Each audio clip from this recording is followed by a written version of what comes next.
12 dreams for the Red Queen under crown of stone. 8 voracious beasts born from 8 restless nights. 4 nails piercing the flesh of the sinner. 1 prayer for the summoned, called by this song. 'Tis perhaps the countdown to oblivion for the once proud city of London. 'Tis perchance her inhabitants' last dance alone to face death and pestilence.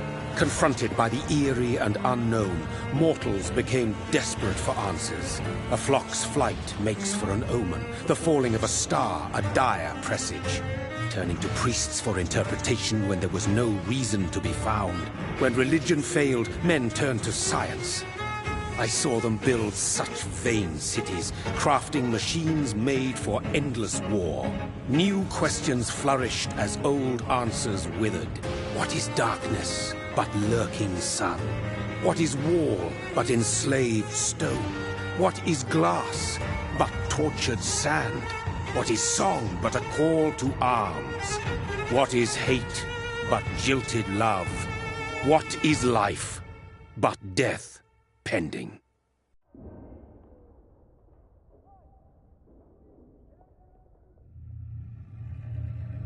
Death. Since the apple was plucked from the sacred tree, mortality was believed to be God's punishment. A righteous snare to keep mankind from ascending to the stars. They were all so wrong. Death is not a wicked thing, nor some holy retribution. A true punishment would be to never know its sweet kiss. Awaken from the harshness and be born once more.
Mary! Oh, no! Mary!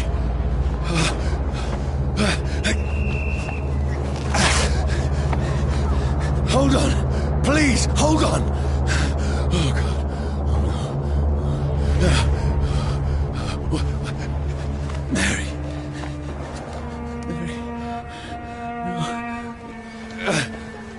Mary.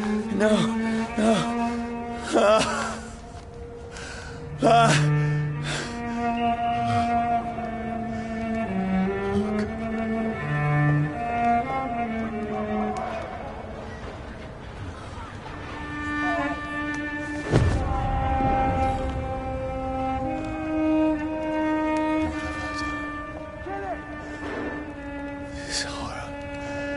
It's a nightmare.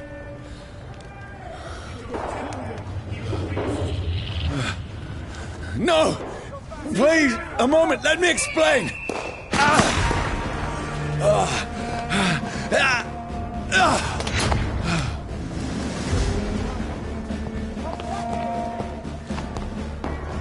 These patrols are after me. No, don't shoot! This is a nightmare. I need to get out of here.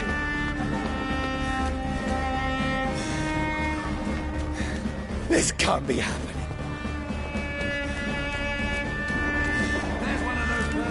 No, please, stop! I mean you no harm.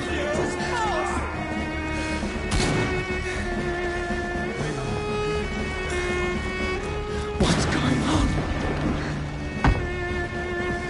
Oh, Mary. What have I done?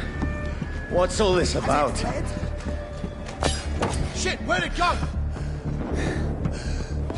Now, I can defend myself.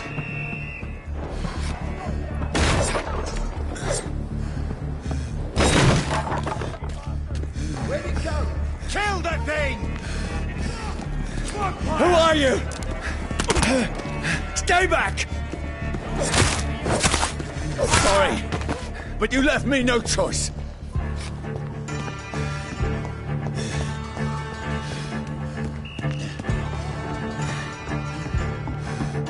Who are you? Stupid beast! I'll take his head!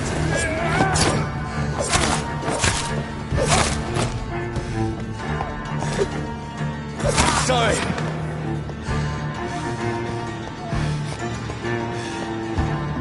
Over there! There's one of them No, vermin! please, stop!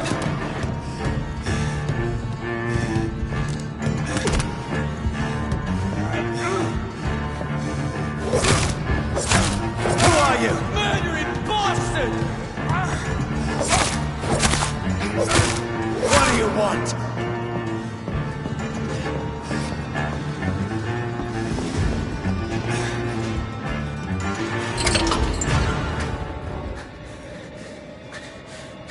I mean you no harm. I need help. Die, you fucking leech!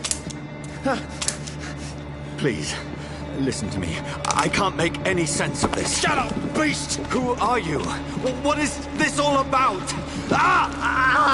What in God's name? I'll do the rest of the job. Just leave me.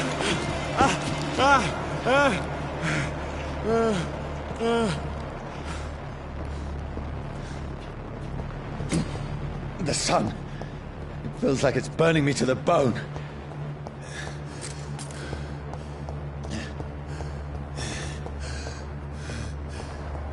I need to find somewhere to hide.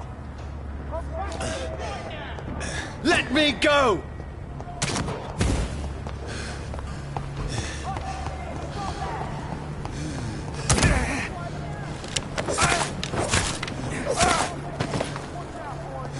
I need to find shelter.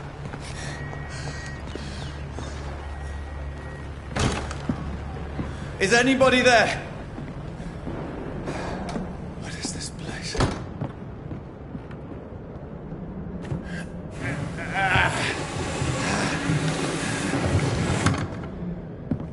The place seems abandoned. I should be safe enough here.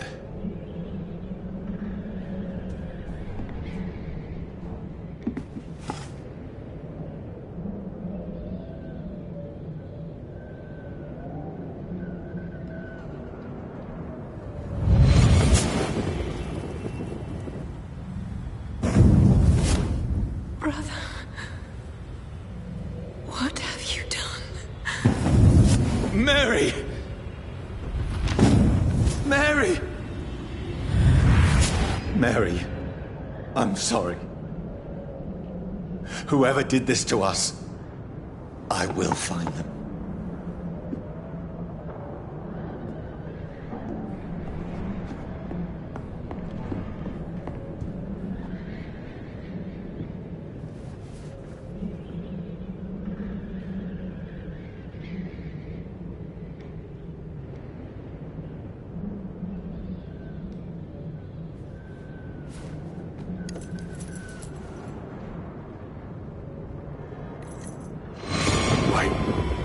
This one's dressed up fancy. Let's run through his pockets. Picking the dead's pockets? Are you serious? I've still a rent to pay. He's got no more responsibilities. What's this? Gold watch. Beautiful it is. We fancy it and share the takings. I suppose we are undertakers. Now, give him an Eve.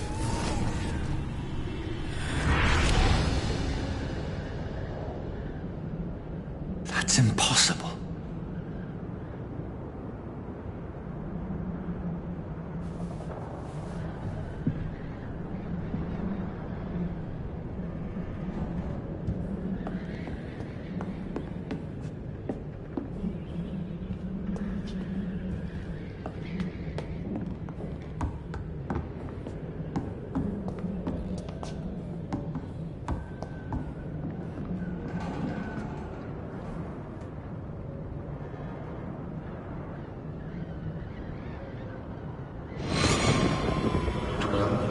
For the Red Queen that sleeps under crown of stone, that she might linger longer, her eyes as white as snow. Who goes there? A prayer for the sound of my warrior song. A child born from darkness must accept of his power. Who's there? Are you referring to me?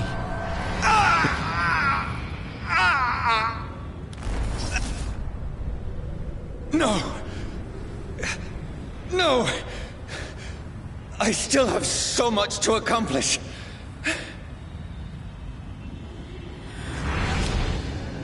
I still have so much left that needs doing.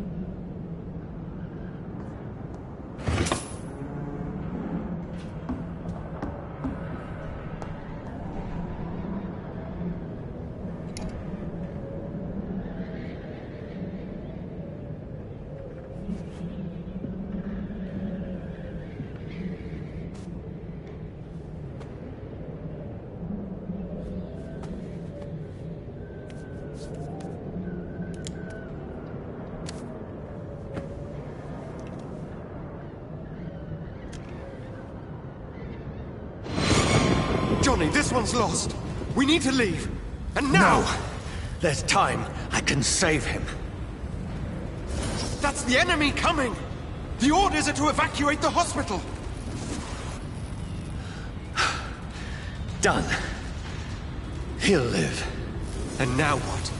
We fight. Killing is a hell of a lot easier than healing.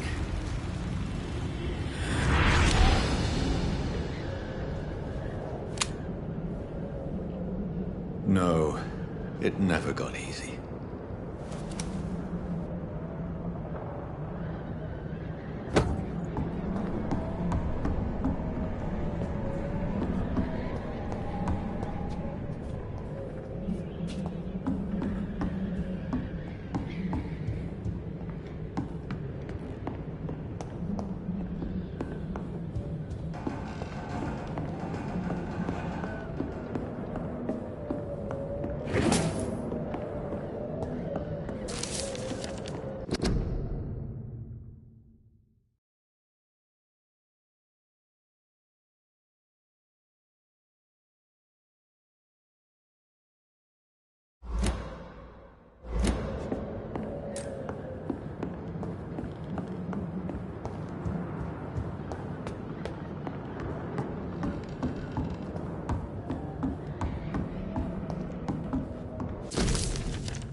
This makes no sense. None of it. No sense at all.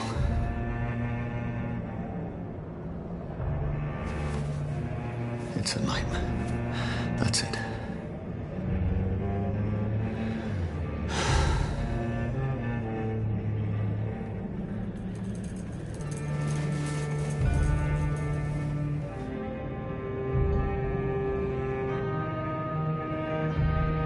So be it.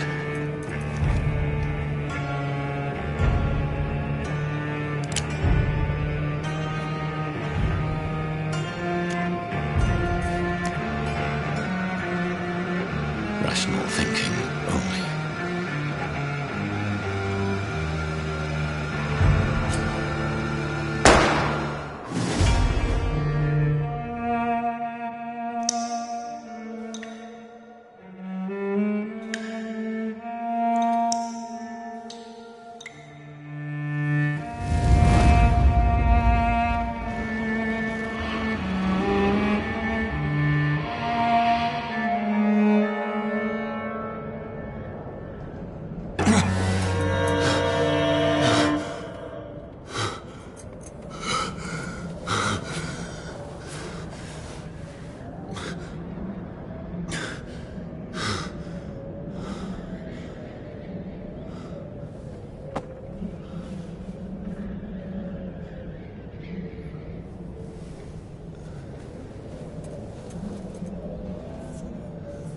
This is absolute madness. I've lost touch with the real. Madness it is, as mad as the moon, obtains blinding sunlight into a glowing reflection.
Voice in my head. If I'm not mad, then it must belong to the one who made me what I am. I must find him to understand what I have become.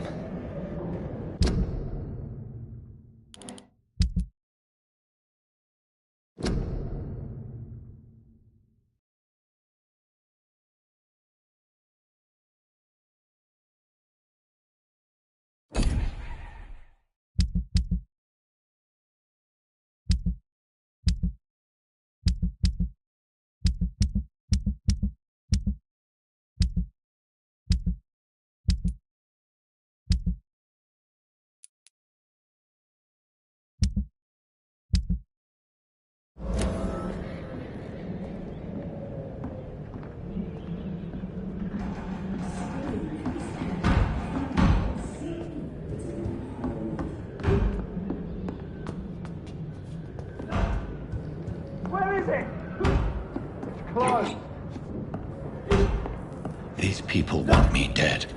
I need to leave now.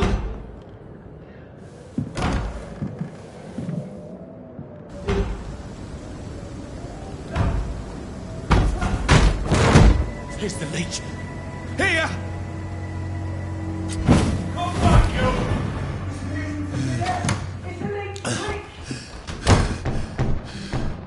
My head's spinning. Oi! Come out, you coward! Clever fucking beast!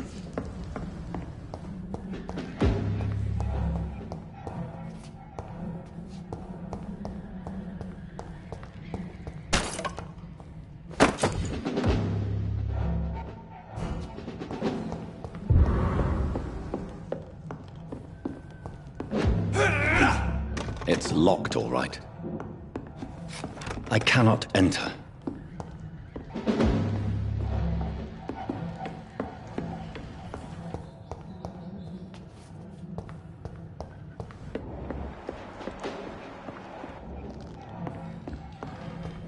It's locked, all right.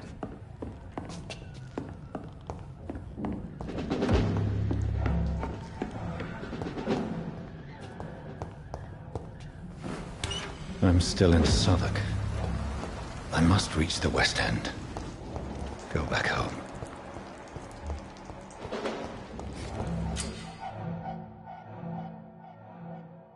Die, vermin!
Strength I never knew I had.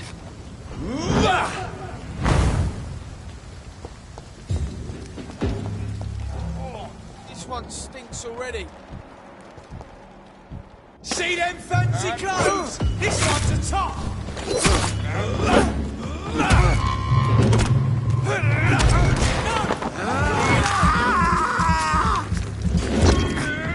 This shouldn't be possible. He's dead!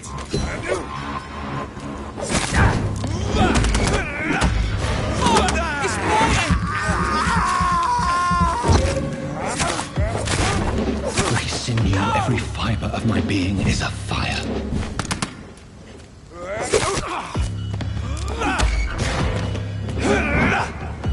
feel like a child learning the limits of my body.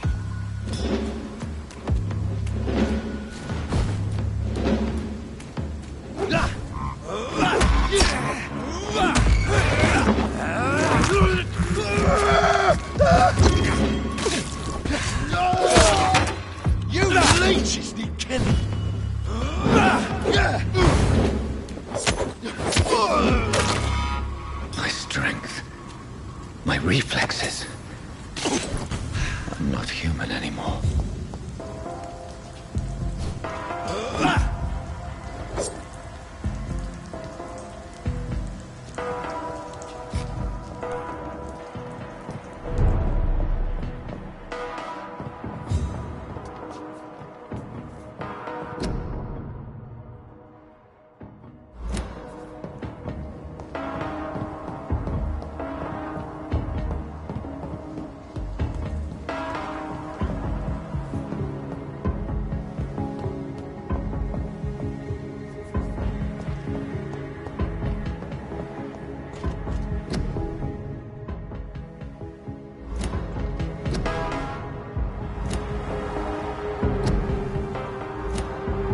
my poor sister.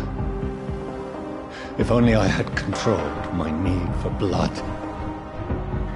Mary, someone will pay for what happened to you. For what happened to us.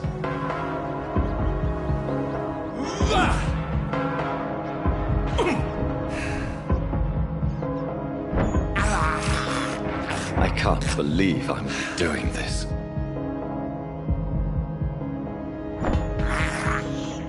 I have this thirst for blood. It's locked, all right.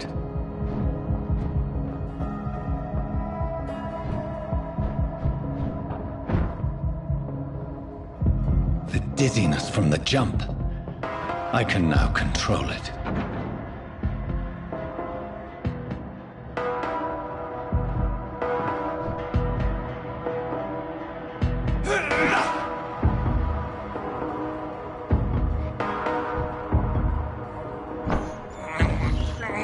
I can't believe I'm doing this.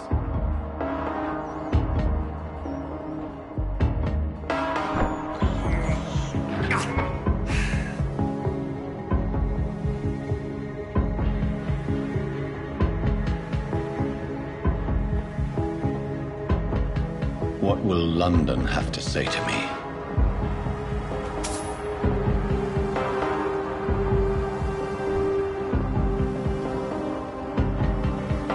It's locked. I've so many questions unanswered.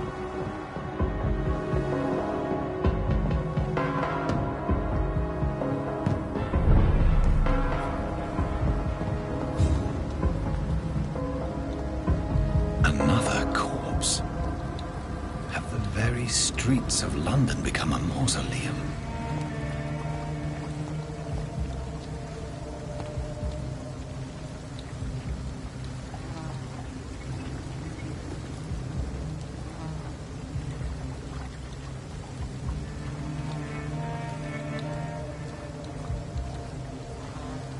The man has been drained of all blood, but I can still smell the scent of it.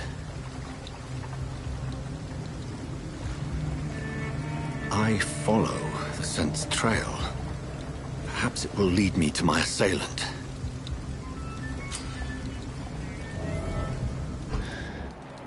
Fresh blood. The smell is so strong.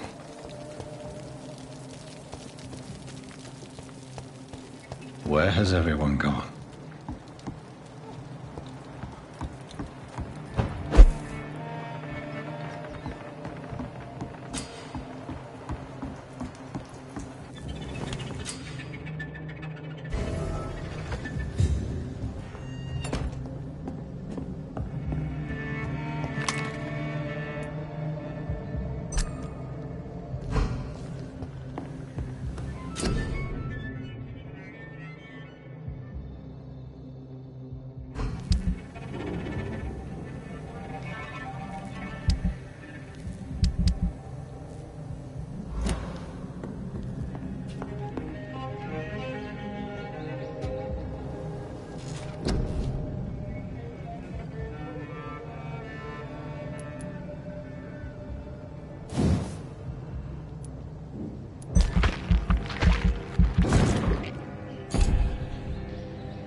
At last, a little life.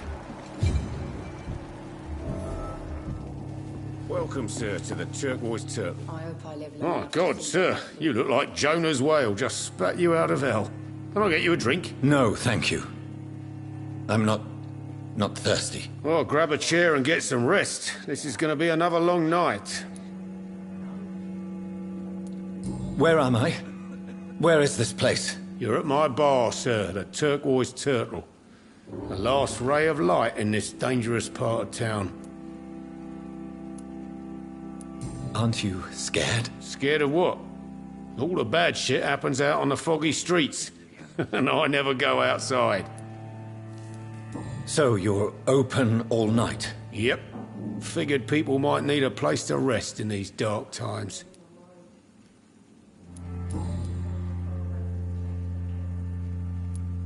Why is it going to be a long night? You must be new around here. Don't you know about the murders?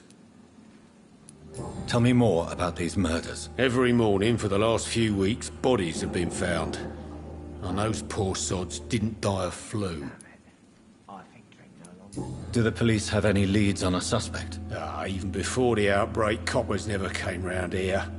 We're on our own. People die in these parts all the time, and no one cares. I'm looking for someone who might have passed through here recently.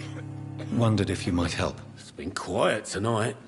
The only other person I've seen went straight up to his room. Thought it was kind of rude, actually. You mean he's still here? Well, yeah. He paid for the entire week.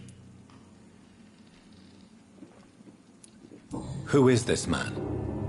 What does he look like? Well, like a gentleman, I guess. Well-dressed, quite polite. A professor or something fancy like that. Always writing, reading notes. How long has he been here? He rented the room a few days ago and didn't say when he'd leave. I need to meet this man. I have questions. Just climb the stairs and knock on the first door. I heard him open his window, so I guess he's still awake. And, Yes? no funny business, you hear me? This is a respectable establishment.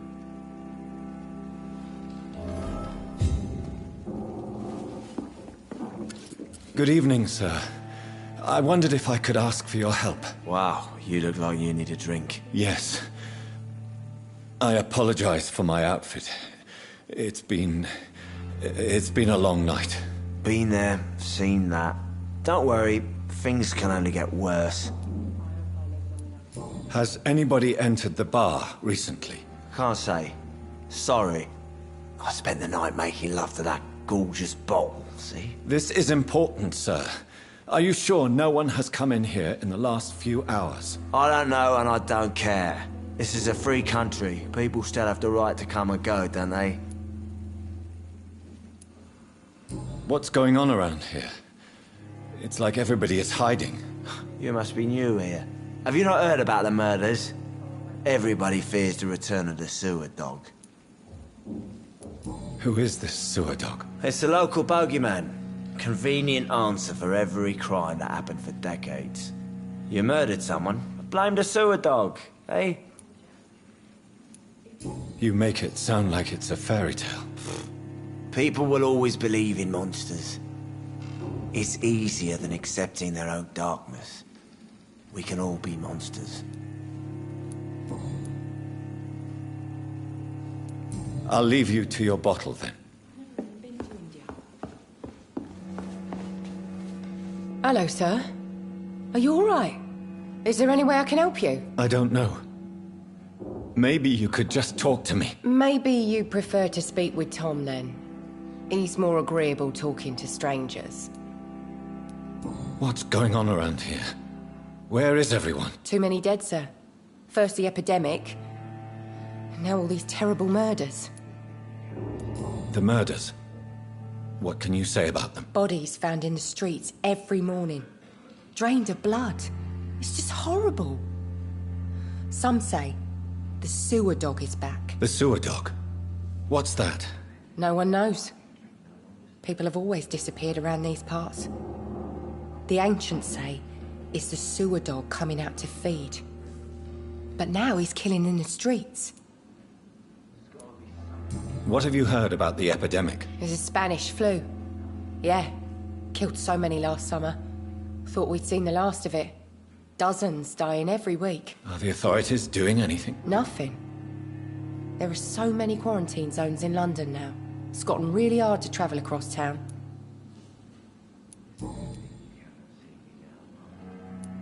What is this place? This is Tom's bar, a A turquoise turtle. I'm the barmaid here, Sabrina, if you want to know. Are you always open this late at night? No, it's only since the epidemic started. Tom thought that people may need a safe place to stay. You don't seem to have much business. Where is everybody? Well, most people are sleeping right now. And those that are awake tend to avoid going out. What with the murders and all. I just want to talk. I didn't mean to scare you. I'm not afraid, sir. It's just I've other customers to take care of. I only see one customer. Oh. Well, yeah, of course. I mean, I best check on them. I'll leave then. Thank you.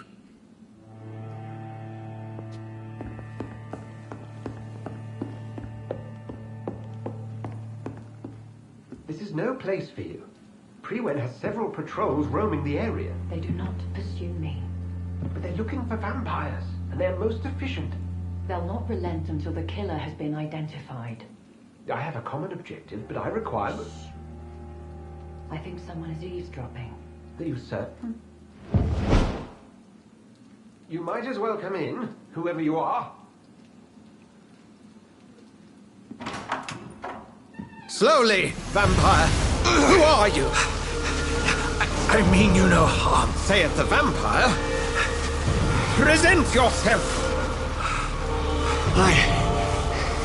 I need a word.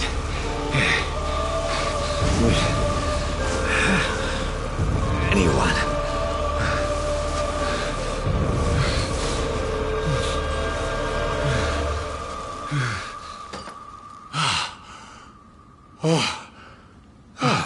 Well, that's something I can do for you.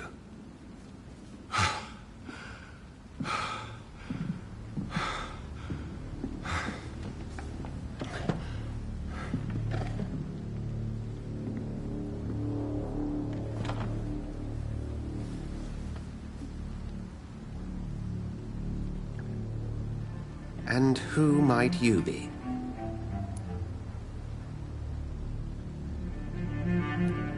I'm not sure that I know anymore.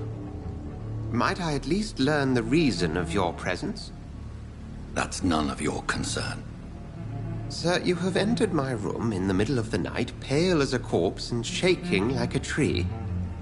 So please, indulge me. Someone is molesting people. In fact, killing them. Biting them. The calling card of a vampire. Like you.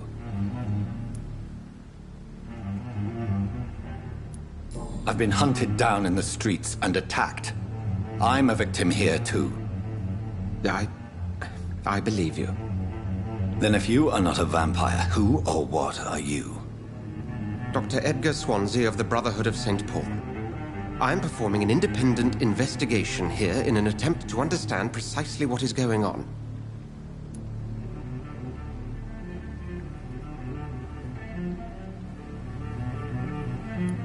What have you uncovered concerning the murders? It started a few nights ago. Rumors of violent murders. The docs have always been, shall we say, somewhat unsavory. But this is different. How different? A vampire is at work here. Famished. Reckless. It must be brought to ground, and quickly. I heard another voice, that of a woman. Who were you talking to? Ridiculous. I've no idea what you're talking about. Something tells me not to trust you. Then the feeling is mutual. And what exactly is this Brotherhood? Sir, if the name is not familiar to you, then we shall discuss it another time. Then help me find the culprit. I may. If you'll first tell me why you opened this door. I followed a trail. The scent of blood from a recent victim. It led me here. You thought I was your aggressor? That explains a great deal. We're both chasing the same shadow. A shadow, indeed. Yet I heard his voice in my head. There was a moment I believed I was mad. You should let me handle this affair. You've no idea what you're up against. No. I will find the monster. He is mine. How will you do any better than I? But then let me ask you this. What are your intentions if you find the killer?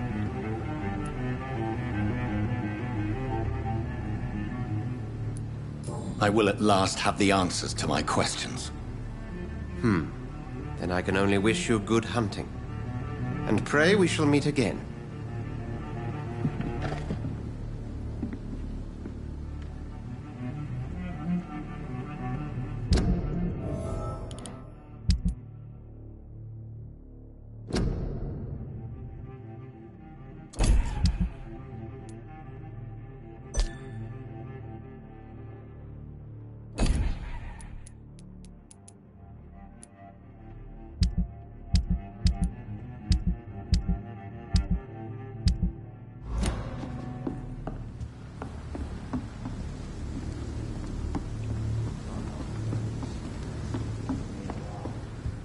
Stupid or something.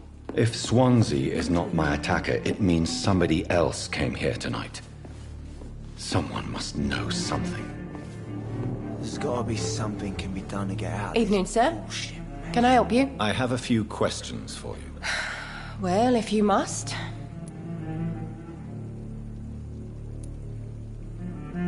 I spoke to Dr. Swansea. He's not the man I'm looking for.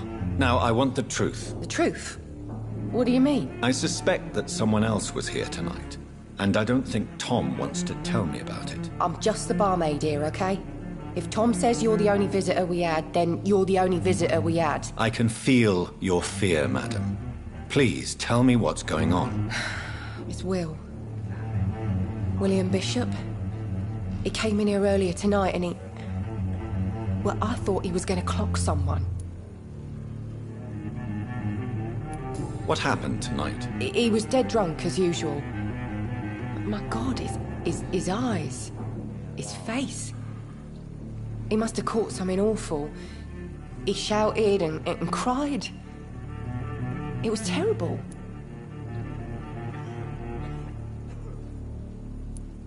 Why are you so afraid? I mean, his skin. His hands. I scrubbed every glass and every chair that he touched. God, I hope it's not contagious. Tell me about this William Bishop. Will was a sailor who worked at the canning factory before he lost that job. A nice bloke, really. He's never been violent. Until tonight. Why keep it a secret? Why not tell me about it? Tom's nothing if not loyal. After Will lost his job, he offered him one ear. They used to be good mates. But recently, well...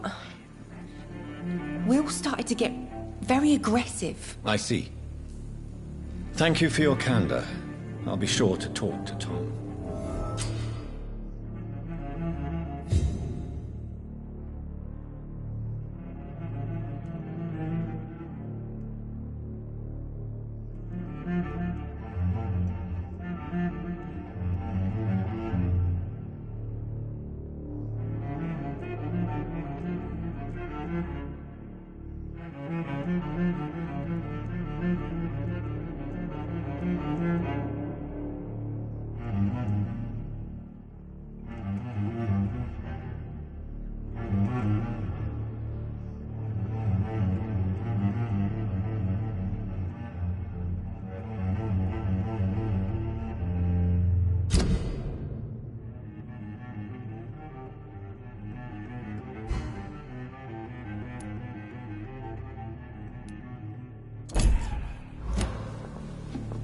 Not long ago, this...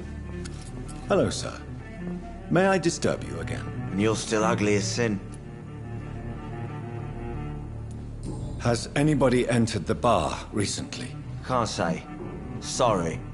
I spent the night making love to that gorgeous bottle, see? This is important, sir. Are you sure no one has come in here in the last few hours? I don't know and I don't care. This is a free country. People still have the right to come and go, don't they? I'll leave you to your bottle, then. Welcome back. Did you find what you were after? I can't say I have.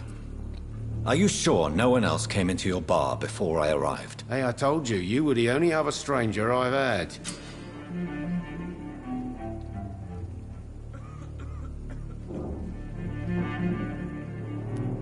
Tom, talk to me about the visit from your old friend, William. Yes, Will came by tonight, but he's not my friend anymore. Why lie to me if he is not your friend? I didn't lie. I said you were my only unannounced customer, and that's the truth. Who is he? William. Just an old sailor who loves his gin too much. He worked for years at the canning factory before it closed. Is he dangerous? Yeah. Like many drunks, he's all bark and no bite. He can barely stand up most of the time. How was he tonight? Was he different? Sicker than usual, perhaps. He whined and mumbled about how mean people were to him and how he'd like to talk to me outside, and then he left when I refused. I need to find him. It's a matter of urgency. Do you know where he is? You could try his boat. It's up by the North Pier. He sleeps there when he's too drunk to get home. Please describe him to me. What do you expect? He's a tall, sick bastard with a bad rash and torn old clothes. William used to be strong. Now he's a mess. Thank you, Tom. If you see him, tell him I don't want him back here unless he cleans up his act, okay?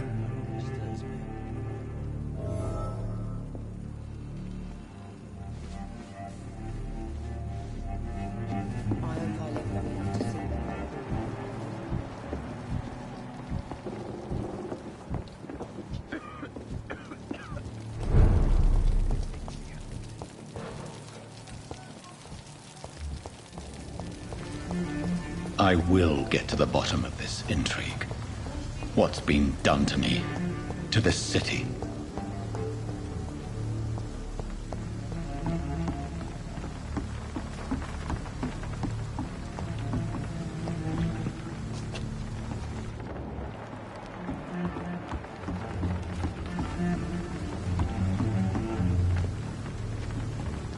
The body is still warm.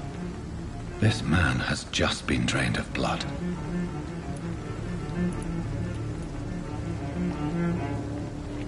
This corpse has been dried of its blood, just like the previous victim. This man was armed. He tried to defend himself. What's this? Some sort of note.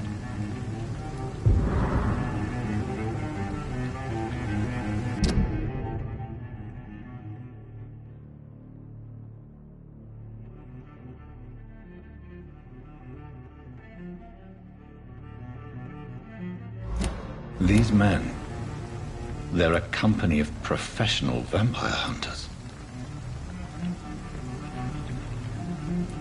This corpse has been dried of its blood, just like the previous victim. This man was armed. He tried to defend himself. Blood and empty gin bottles. This Bishop fellow is something of a heavy drinker. There are blood splats on the other side of the canal. I must reach that barge.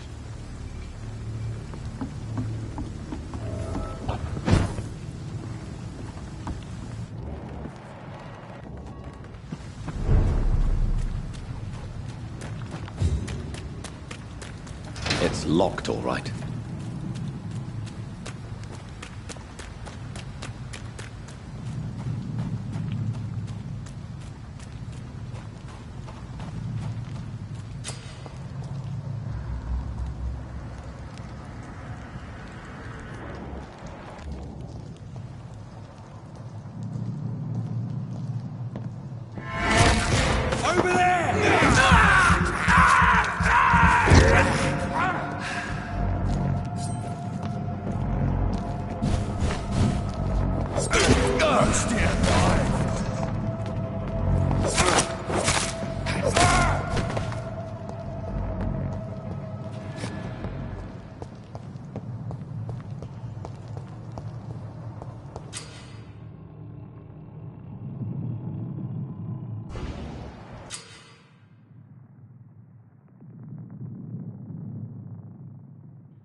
cold.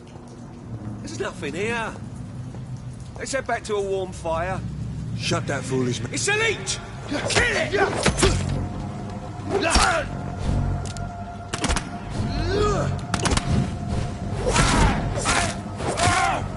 Get back in the grave!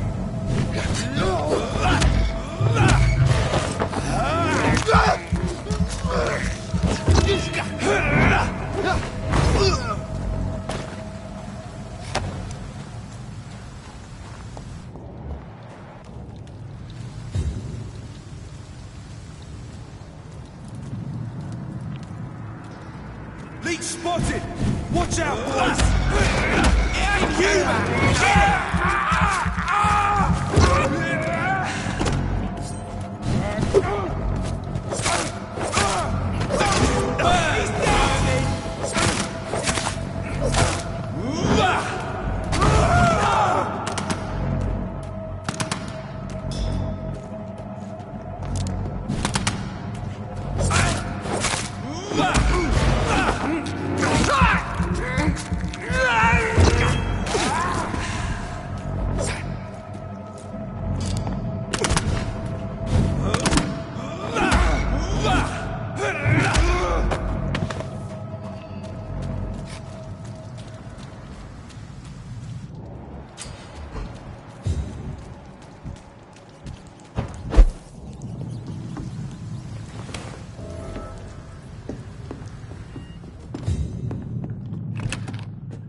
Fresh blood.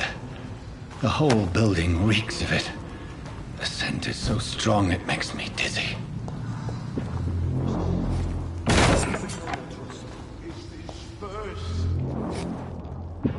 I need a drink. I'm so thirsty.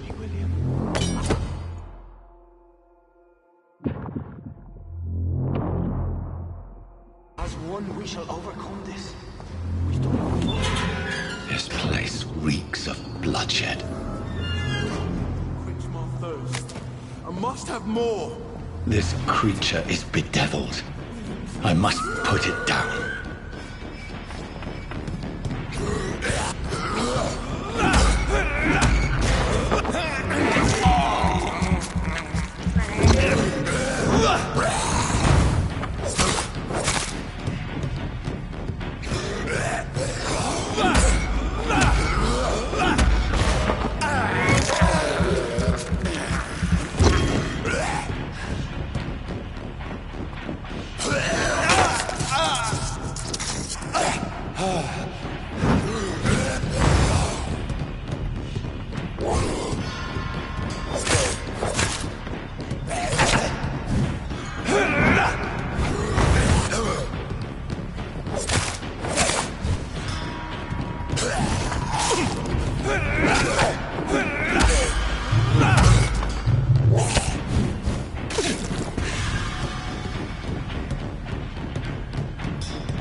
William was an honorable man.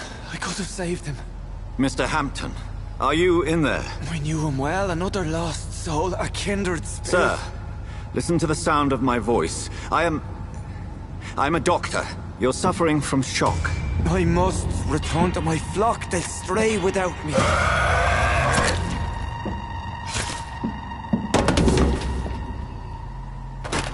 Remember, certain skulls are every bit as resistant as we are. Who are you? What do you mean by skull? You truly are a newborn. I should have realized. Wait. You are the woman from the bar. Are you... like me? Can you help me? I believe, sir, I already have.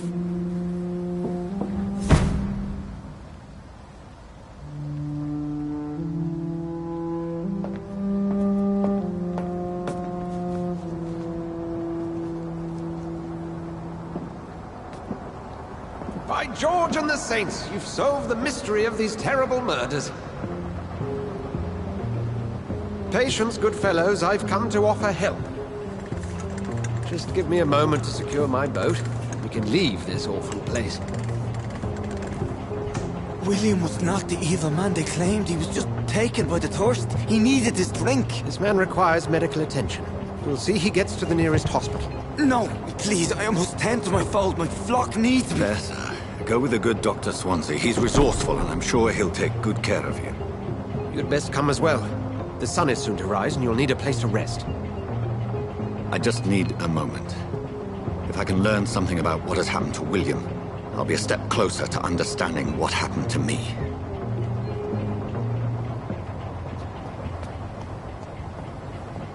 This poor creature can't be my maker. Could it be some subspecies of vampire? I must find a place to analyze the blood.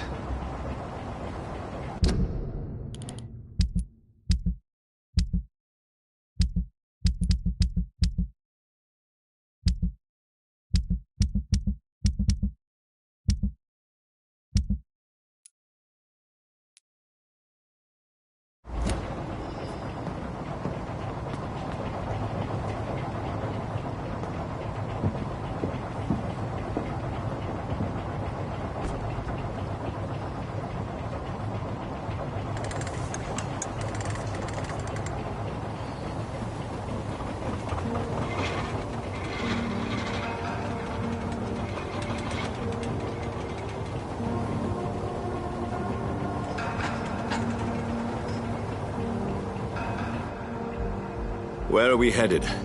We're on our way to the Pembroke Hospital. It's just across the canal. They'll have a bed for poor Mr. Hampton. William was...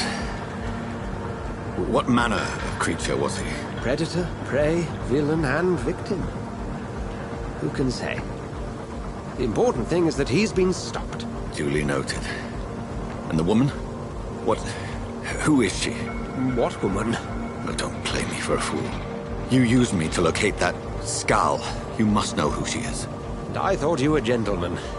You shouldn't talk about a lady behind her back, but I will tell you she values her privacy. Were London as peaceful as she appears from the middle of the canal? If only that were the reality of the situation. To be honest, I've always tried to avoid this part of town.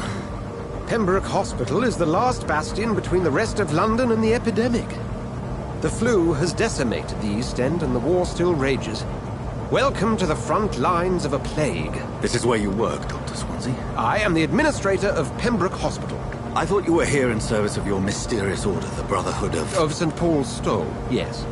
But first and foremost, I'm a man of science. A physician, like yourself, Dr. Reed. How do you know who I am? No need for modesty.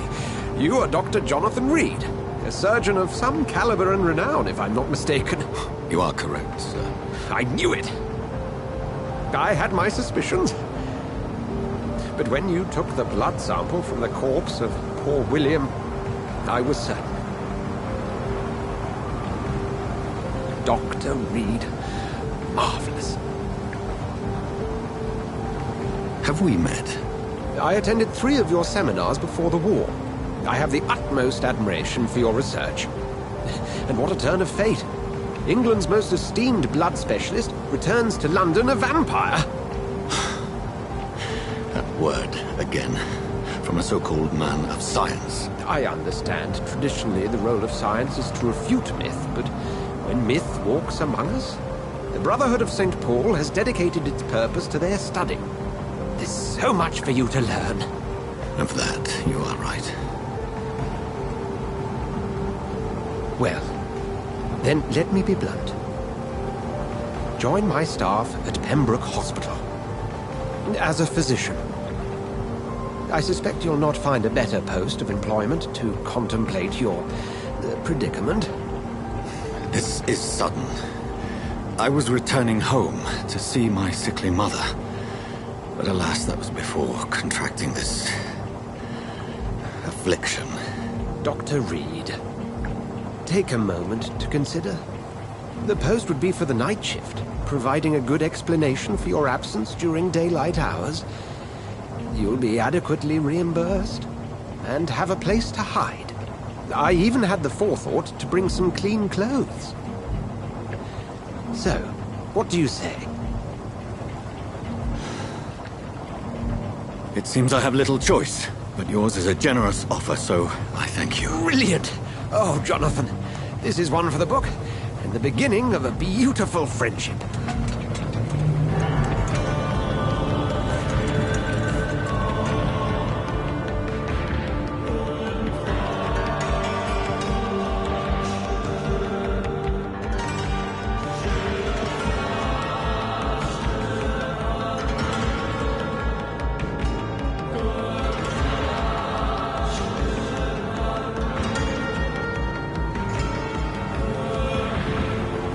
Dr. Swansea, thank goodness. I was beginning to be concerned. Worry no more, Nurse Crane, for I bring good news. Oh, Doctor, what a night. We lost 2 more patients. Nurse Scow said she couldn't take it anymore and resigned. Yes, well, I'll make a new rota in the morning. In the meantime, find a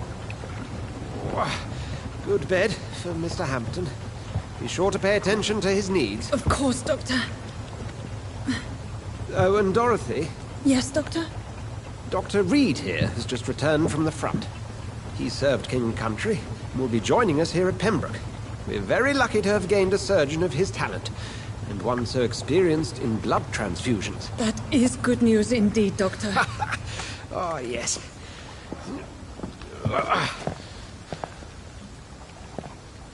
Here at Pembroke, it's not what we have, but what we haven't. It's only thanks to Nurse Crane and the staff that our ship doesn't sink. If you have any questions, just ask her. Duly noted. Thank you. Your assistance is required, Dr. Swansea, immediately. Welcome aboard, Jonathan. We'll catch up after my rounds. Coming, Nurse Crane. I'm coming.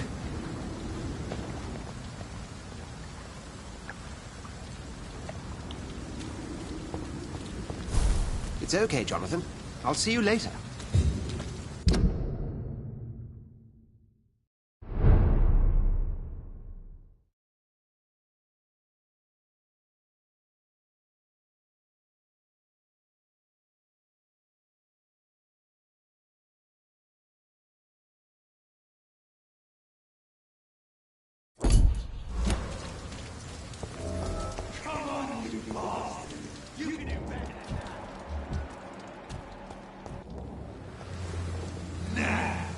It's my turn!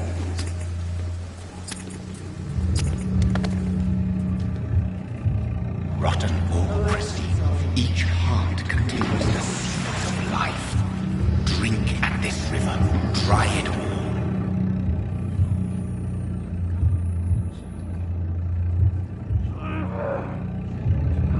Bars to give me a good soul.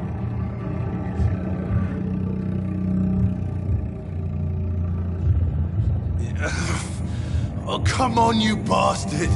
I won't bite. Sir, please. You've lost too much blood. Calm yourself. You think I didn't notice? Stop your staring and get me to an hospital, you arse! Insulting a good Samaritan. Not exactly the way to get rescued. All right, sorry. I am in pain here. guts are spilling out onto the street and you're yabbering on. Yes. That's a very nasty wound you've got there. Take my word, I am a doctor. Dr. Jonathan Reed. Name's Clay Cox. I'd appreciate you helping me to a better place, Doc. Follow me, Mr. Cox. Let me assist you to that better place.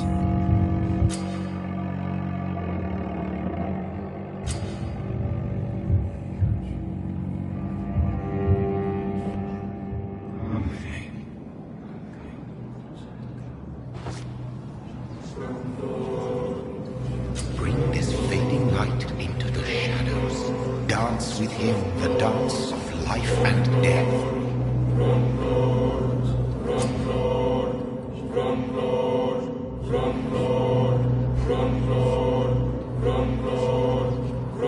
No more. Not tonight. Not like this. I will not take another life.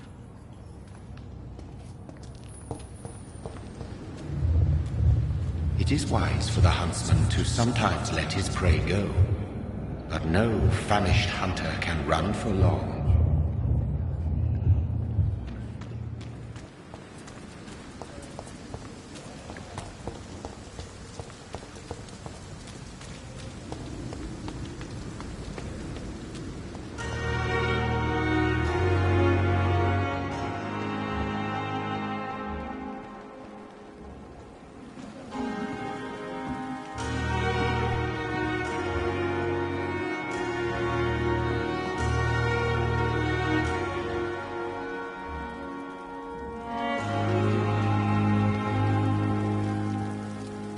Doctor, where have you been? I've little time to play hide and seek with new staff members, no matter how illustrious they may be. I found a wounded man by the docks. He answers to the name of Clay Cox. He requires urgent medical attention. Already making the rounds? That's the Pembroke spirit. I'll ask our porter, Milton, to bring him back immediately. Thank you, nurse. What can I do for you? Dr. Swansea insisted we provide you a quiet office. You'll find it on the second floor with your name on the door. Thank you. Nurse Crane, isn't it? Yes, Dorothy Crane. Welcome to Pembroke Hospital, Dr. Reed. Your office has been prepared. I would like to ask a few questions first. And Mr. Hampton, the patient we brought in, how does he fare? I gave him a sedative to help him sleep. The poor thing was in quite a state of shock. What kind of man is Dr. Swansea? Well, you accepted the job from him. I thought you would have known about your employer. Apologies, I've only just met him the once. This is sudden. I've only just returned to England. Dr. Swansea is a brilliant surgeon and the most compassionate physician. It's right to assume Dr. Swansea knows far more about me than I do about him. You'll get to know him soon enough, and better than me. The administrator has better things to do than mix with us.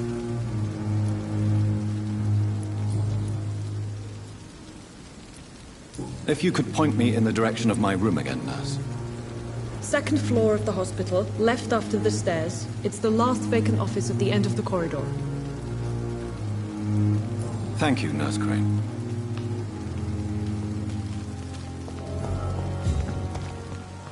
Another night with the glorious battalion of Pembroke.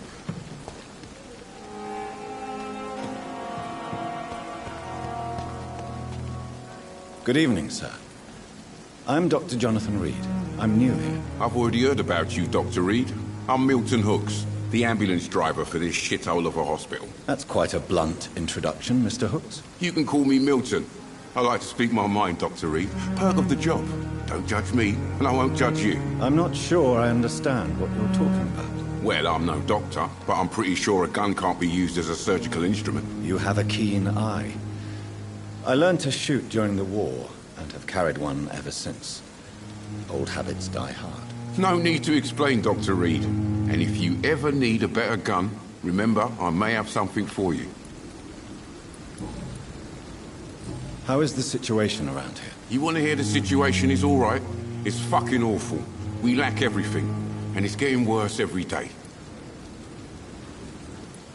So what do you do exactly in this hospital? Apart from smuggling guns, I mean. I've been an ambulance driver since...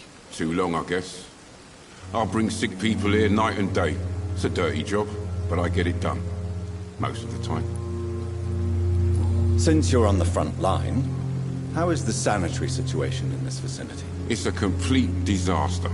It's even getting dangerous to enter some streets or buildings. Even the locals attack you. It sounds like things have been a bit rough recently.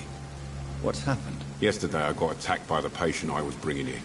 I escaped through the hospital's garden, but I lost my wallet when I was running. You left an infected patient outside the hospital?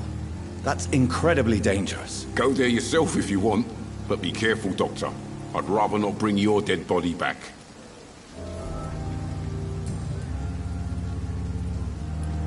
Are you really smuggling weapons through the hospital? And why not? I've already been attacked by patients, you know. And by gang members willing to steal my money. But you're not defending yourself. You're selling guns to civilians. You keep people alive your own way, Doctor. I offer them another way to protect their health.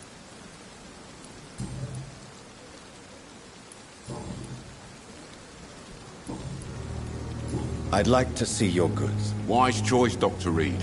A reliable gun is what everybody needs these days.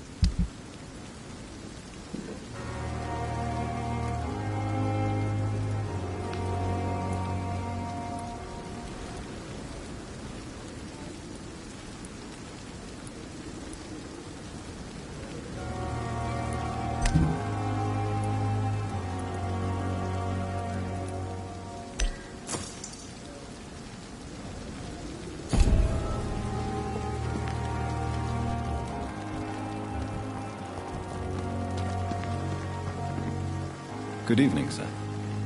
So it is true. The famous Dr. Reed has joined us. I can't think of any better news during these terrible times. Do we know each other? Actually, yes. We met once before, at the Rockefeller University in New York. Dr. Tippett, yes, I remember. I was assisting Professor Carell in his research about coronary bypasses. He had nothing but praise for you. He was also very confident about your future. And look at you now. Eminent surgeon and blood transfusion specialist.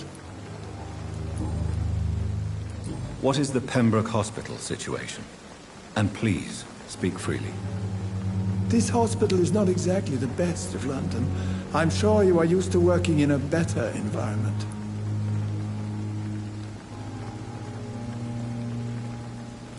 It's more than enough. In any case, the personnel of a hospital are much more important to me than the building. Don't be misled by appearances, Dr. Reed. This hospital does not lack talented people. It just lacks hope. What can you tell me about the staff in the hospital? Some are really good, and others are not so good. But during this troubled period, there is no time for slander. I prefer to focus on the positive character traits. Tell me more about cherished people, then. Nurse Brannigan is a pearl. She is the most helpful and dedicated nurse I've ever worked with. A clever and cheerful woman. You really seem to admire her skills. I'll go even further. If she was a man, she would be a damn fine practitioner. Any opinion about the management? I don't always agree with Dr. Swansea's reserve, but I must admit he does all he can to keep this facility running during this crisis. Ah, yes, the burden of command. I was fed up with this concept while serving as a medical officer. Don't get me wrong. Swansea's a good administrator. I just wish he would get out of his office now and again.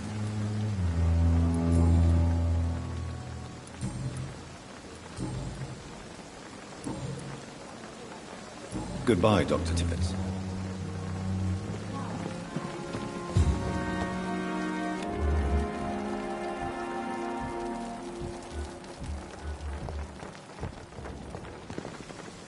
Good evening, nurse.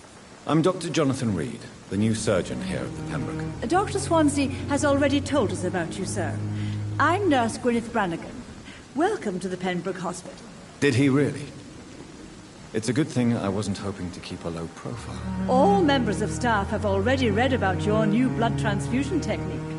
Dr. Swansea made sure of that. I see. Well, I'm a little surprised, but I suppose I'll just have to deal with this unexpected notoriety. You must know, blood transfusions are Dr. Swansea's primary subject of research. He is convinced it is the future. How are things here? Not good, to say the least. We're struggling against an invisible enemy, more lethal than any bullet from a gun. It's hard, Doctor. An invisible enemy? Quite a poetic term for a disease, especially from a nurse. Sorry, Doctor.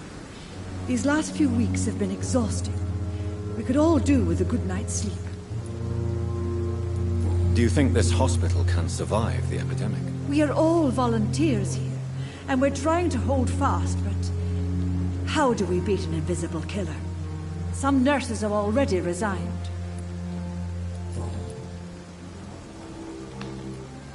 I'm not familiar with all the staff yet.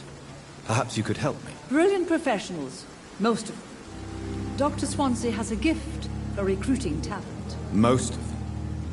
Is there a problem I should know about, nurse? It would be inappropriate for me to speak ill of a colleague.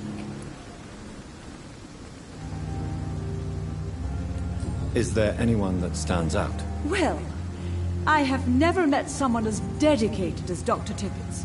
He should be a standard for us all here. If only he were younger. Why should his age be a problem? I guess it's fair to say he's always pushing himself to the limits. He just doesn't know when to stop and get some rest. Nurse Brannigan, if you do know something, please tell me.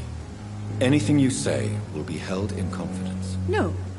I may disagree with some conduct, but in the end, everybody is doing their best.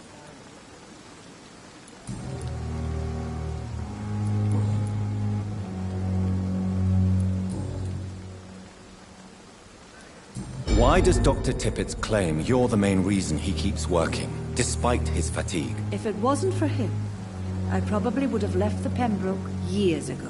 Dr. Tippett does not think of you as just a nurse anymore, does he? If you're suggesting he's not taking my gender into consideration when it comes to medical practice and knowledge, I really hope he doesn't. Do you require medical assistance, nurse? Thank you for your concern, but I'm fine. Goodbye, nurse. Call me if you need assistance.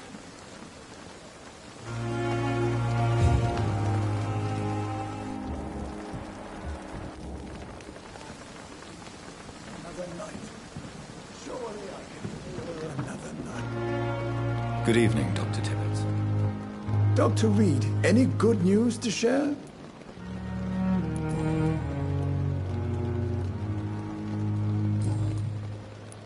Goodbye, Dr. Tippett.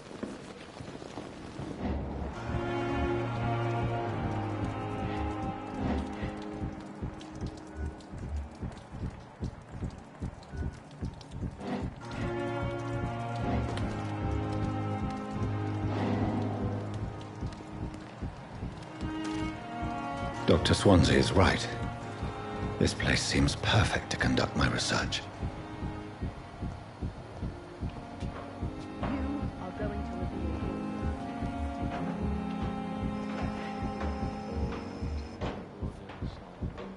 Don't worry, sir. I'll be back in a few minutes. Call me soon.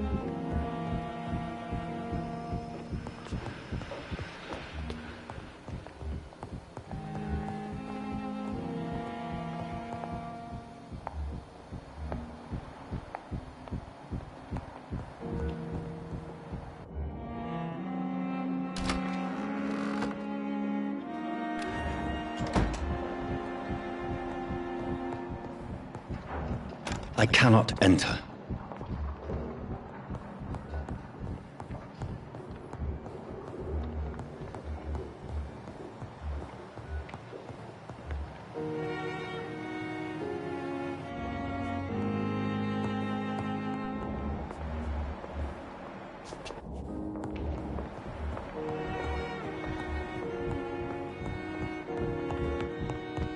It's locked, all right.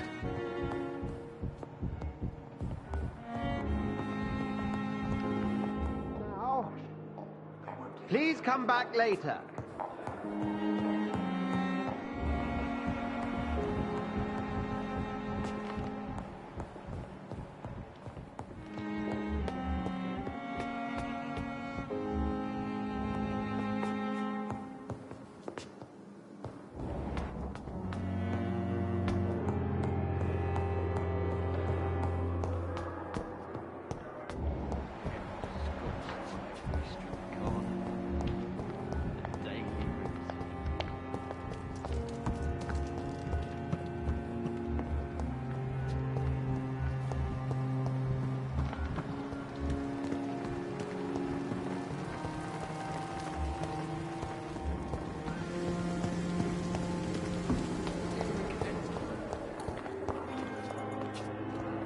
Good evening, nurse. Good evening, Doctor. I don't think we've been introduced yet. My name is Pippa Hawkins. And I'm Dr. Jonathan Reed. Dr. Swansea has recently offered me a position in this hospital. Well, it's a euphemism that your help will be appreciated, Doctor. How would you describe the situation at the Pembroke Hospital? It's serious. The flu is wreaking havoc amongst the staff and patients. We are running out of everything. Nurse Hawkins, the Spanish flu won't last forever. Even the Black Plague didn't kill everyone. I wish I could believe you. But what if this epidemic was worse? What if in the end, nobody was spared? You must get a hold of yourself, nurse. Sorry, I'm exhausted. No one has any idea when this epidemic will be over. How long have you been a nurse? Well, long enough to see that the epidemic is winning. And no matter how qualified you are, don't tell me you'll change that. You're right. When dealing with such a terrible disease, one must remain humble. But that doesn't mean we shouldn't try our best. Sorry, Doctor. I don't want to sound bitter, but I'm just too tired to give a pep talk like Nurse Brannigan. How is the Pembroke staff coping with the epidemic? Well, not well. Milton, the ambulance driver, is even more grumpy than usual, especially concerning doctors. Why is Milton grumpy on a daily basis? Is it just an act? Milton's not the kind of man who's bothered about a bad reputation, whether he deserved it or not. Why does Milton dislike doctors? I don't know. Just ask him. But be warned, Milton is not the chatty type. Why does Milton dislike doctors? I don't know.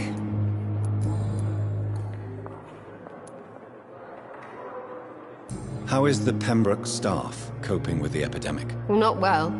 Milton, the ambulance driver, is even...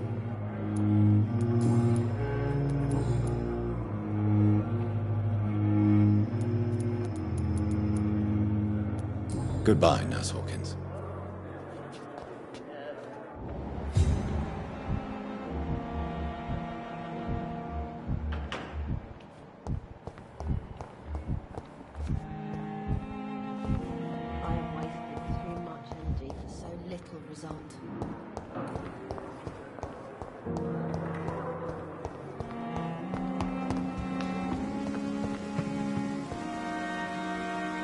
Good evening, Milton. Good evening, Doctor. Still trying to save lives?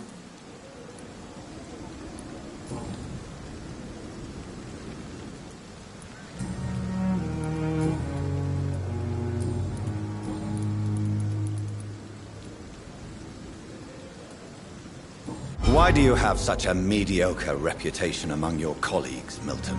Fuck them. Nobody knows the horrors I've seen since working here. This city was sick long before the epidemic, Dr. Reed. I know it's a difficult task, but correct me if I'm wrong. Is this not the job you are paid to do? I've seen babies left to die while their brothers were properly fed. Underage girls and boys sold to all manner of perverts. I'm sorry, I don't know what to say. Yeah, exactly. We lack words. So excuse me if I don't look on the bright side of life. Do you need any medical help, Milton? I'm fine, Doc. Physically, at least. But I would give everything to be in a better place right now. Goodbye, Milton.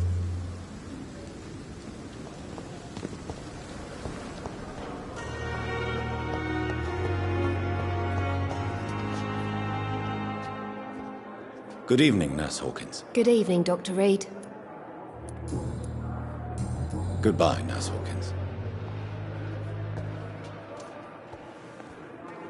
Good evening, miss. I'm Dr. Reed, the new surgeon at the Pembroke Hospital. And who are you? Your name has no meaning to me, mortal. You're nothing but dust blown by the winds of eternity. I beg your pardon? What are you begging for, mortal? My clemency? Well, tonight maybe I'm inclined to mercy. You'll never forget the night you met Thelma Howcroft. You keep calling me mortal. Why is that? And if I'm mortal, what are you? Well, Dr. Reed, if you must know, I'm a vampire.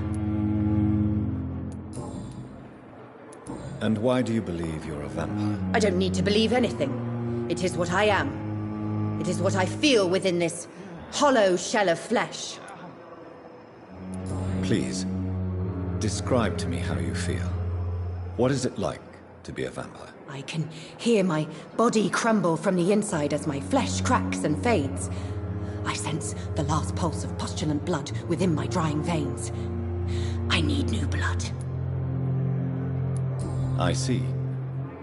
Have you ever heard of Cotard syndrome, Miss Howcroft? Never. It's a mental illness discovered by a French neurologist named Jules Cotard. The affected patients are delusional. They believe that they are putrefying, that they are dead, a ghost or a ghoul, or in your case, a vampire. Delusional, you say? Oh, sad and petty mortal. You can't even begin to understand the concept of immortality. And you think it is I who am delusional. I'm assuming you must be a patient here. Am I right, Miss Howcroft? It's only a cover. To hide from my enemies. I can leave whenever I want. As a woman, a spirit, fog, or bat. Who are these enemies you mentioned? Can you describe them? I cannot say for sure. But I sense their eyes on me from nearby. I feel them watching me every time I visit the garden near the morgue. The staff here are not your enemy. They're here to help you, to care for you. I'm not speaking of the doctors in white. I'm speaking of the men and women who hunt me. For I am a vampire. I see. Don't worry. These people will not find you here. I'll personally make sure they leave you alone. Thank you, mortal. But do not interfere with them, for you are no match for those that hunt me.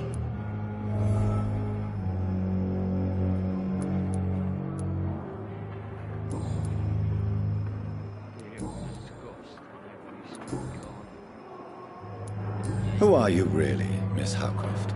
I mean, apart from being a vampire. Is that not enough for you, puny mortal? What do you require? Proof of my powers? I'm curious to know who you were before becoming a vampire. No, it was such a long time ago, I don't remember. Centuries of unholy life can have strange effects on one's minds, you see? I'll leave you, Mistress of the Dark, to your nocturnal activities. You disgust on every... Good evening, sir. Can I help you? Unless you're here to fix my face. No. I don't think you can help me. I'm Dr. Reed. I've recently taken the position of head surgeon here. War injuries, am I right? You guessed right, Doctor. German shell took my pretty little mug right off. But they still call me Thomas Elwood.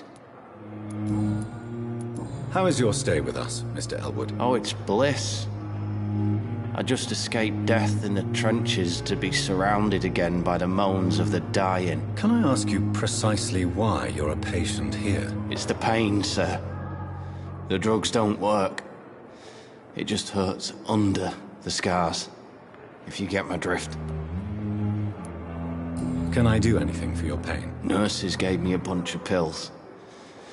No effect. told you. It's like the flames are under my skin, burning away.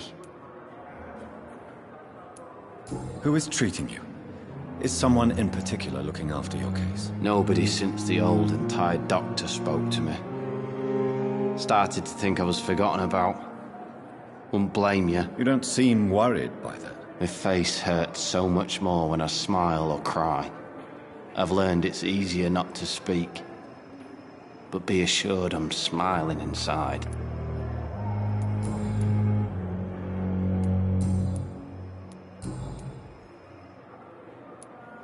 Where were you stationed, sir? Did you serve for long? I really don't want to talk about all this shit. No offense. I was pushing too much. I served in France myself. I just wanted to know what happened to you. You were an officer, weren't you? Then I doubt we fought the same war, sir. No offense. How close are you to Miss Horcroft? Are you aware that she thinks she is a vampire? To wait for her next nibble is the best reason to stay here. Every time she approaches my bed, she treats me like something tasty. A normal person. Aren't you afraid? She may hurt you if the game goes too far. She's quite harmless, I can assure you. Her head's broken inside is all. While I'm busted on the outside. But she's still beautiful. Living proof that there's hope for me. You do realize she's mentally disturbed. It's called the Cotard syndrome. She truly believes she's a vampire. In her madness, she never refers to my scars. And frankly, if I could, I'd join her world. It seems much more fun than the real one.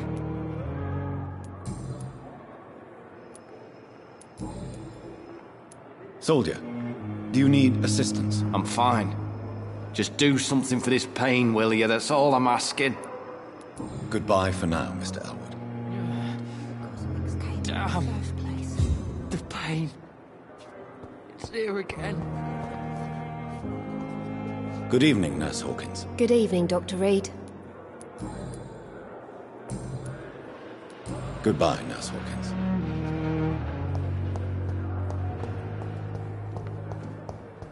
Fear and disgust. Good evening, Mr. Hampton. How do you feel? Dr. Reed, is it? Oh, sir, I must apologize for my behavior. What do you mean? I was not myself in the factory. Fear and exhaustion made me say awful things to you, I'm afraid. You remained perfectly nice and polite. A little delirious, perhaps. But who wouldn't be after enduring an abduction? Thank you, Doctor. That's a relief. Now all I need to do is rest and return to my flock. How did you end up in William Bishop's den? I had received alarming news about his recent behavior. I went to his place and he refused to let me go. Why did he abduct you? William was an alcoholic. His addiction suddenly changed to blood. I don't know why. Just like a patient I met here. This Miss Horcroft. You dared to enter this awful place alone. You're a hero, Mr. Hampton. Or a fool. I'm just a man trying to help his friends, Dr. Reed. William Bishop was a conflicted soul, searching for light.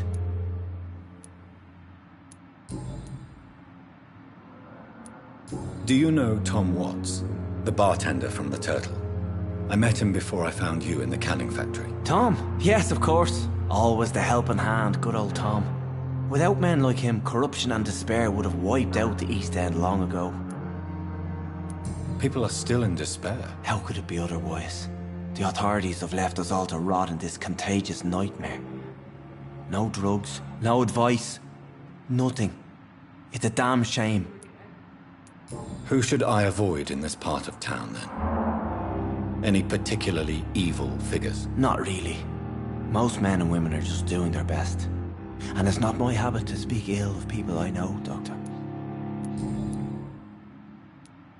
What is the general situation in the East End docks? The situation has always been tough, with a lot of tensions between the gangs and the Dockers' trade union. The wet boot boys are very nervous since they lost their leader. Who leads the gang now? Since Clay Cox went missing, it's his wife Edwina who runs the show. with the assistance of her minion, Booth Digby. Has the gang been threatening you? Ah, no. I've had this nickname for so long, you know, the sad saint of the East End. No one dares to bug a saint, not even criminals.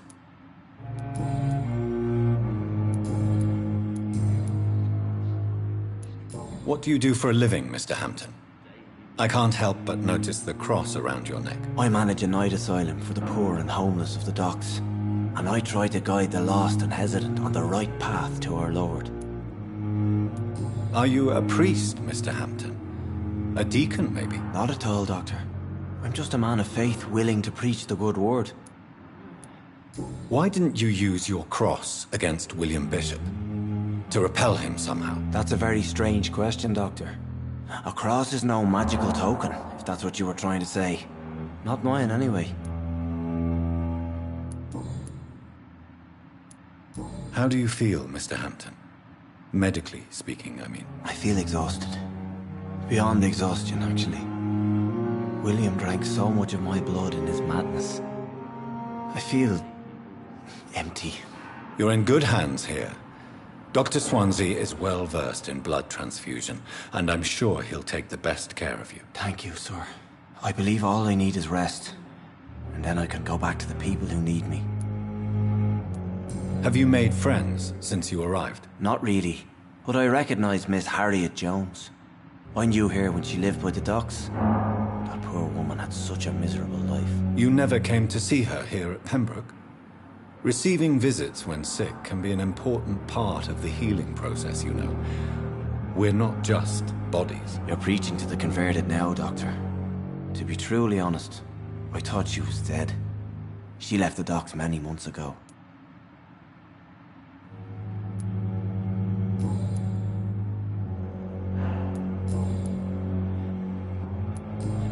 Goodbye, Mr. Hampton. We'll talk again later.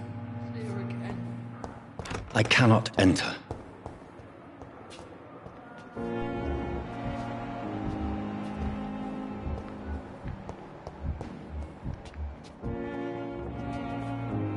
Damn disgust on every street corner.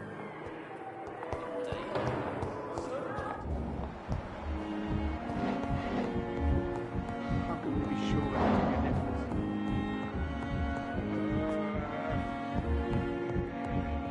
It's locked, all right. My sweet girl. Treats me like a book. Never could keep anything from her.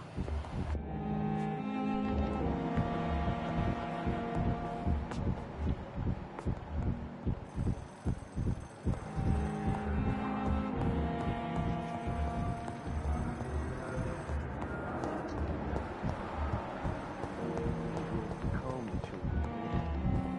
As for me, Good evening, sir. I'm Dr. Reed. May I help you? I don't know if a third opinion is needed. Your colleagues are already arguing about my condition. I see. Would you mind telling me more about your situation? I'm Harvey Fiddick. All I want is to get me bloody arm fixed properly. Tell me about yourself, Mr. Fiddick. I'm just a regular guy waiting to get his arm fixed, so I can return to work and to my family. I was more curious about what you were doing before being hospitalized. I'm a carpenter, and a good one too. But that means I need both arms to feed my family, Dr. Reed. Are you satisfied with your treatment here? Well, it's clear that I've chosen a bad time to be injured. Forgive my bluntness, but you seem overwhelmed by cases of the flu. I won't lie to you about it. I'm afraid we are. Are you sure you don't want to operate yourself, Dr. Reed? I have the feeling you're very capable, and your colleagues seem to think so too. In other circumstances, you would be right. But for now, I don't think I can take on the responsibility. My apologies. Tell me about the doctors who are arguing about your case. Strickland and Aykroyd. They both want the best for me, but there's a lot of pride there. Doctors are no different from carpenters, it seems. What do you mean? I often had professional arguments with rivals on a building site. Difference is, I disagreed about wooden nails, not flesh and bones.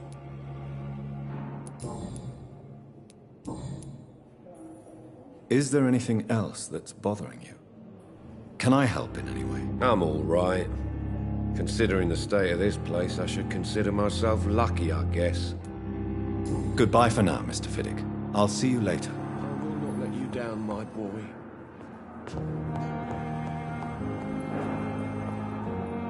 What can I do for you, Doctor? Thank you, Nurse Crane. What can I do for you, Doctor? Thank you, Nurse Crane.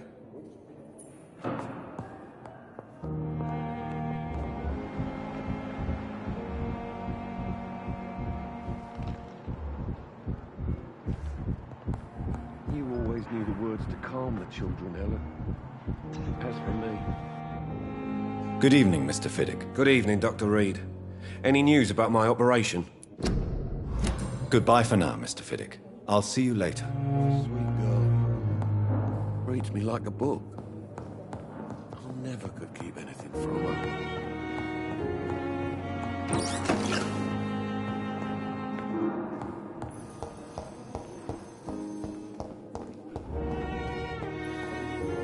Good evening, Doctor. I believe we're going to be working together. Dr. Reed. Dr. Swansea informed us of your arrival, but I could not dare to believe we'd have such good fortune. Such an honor, sir. Thank you. And you are? I am Thoreau Strickland, Dr. Thoreau Strickland. I'm a great admirer of your work, Dr. Reed. Please, could you tell me something about yourself? I'm a great admirer of your work concerning blood transfusion, Dr. Reed. I run my own experiments. I'm convinced it's the future.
What made you choose to be a doctor? I'm not ashamed to admit you and your work have inspired me.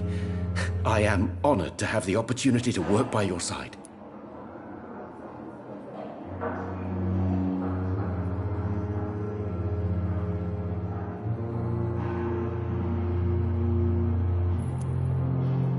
It's always a pleasure to share scientific and medical knowledge with someone eager to learn. I'll be glad to help you if I can. This epidemic may be the century's most terrible disaster, but I'm convinced that we, as doctors, are the only ones able to defeat it. I based my technique on my mentor's research. He helped me perfect my method. What is yours? I'd rather not talk about it. For now, it's just theories and first approach. My process is purely experimental and unsuccessful. As long as you're cautious and methodical, you may remain empty-handed, but you won't fail. You're not the first one to warn me, but I am convinced knowledge is the main weapon against the ravages of this epidemic.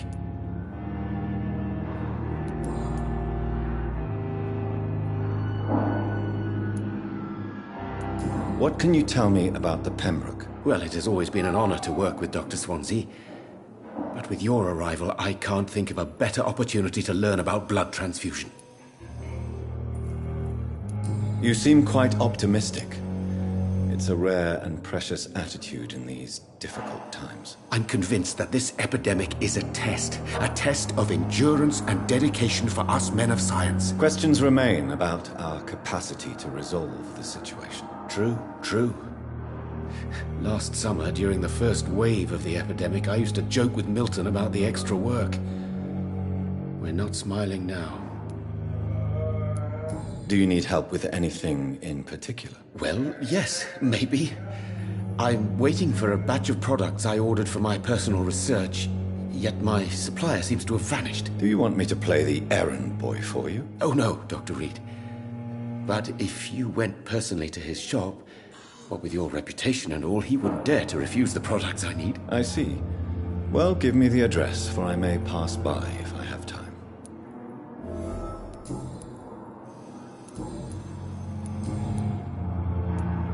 Tell me more about your willingness to experiment with new medical techniques. Harvey Fiddick is a patient suffering from a severe injury that could cripple him if not treated correctly.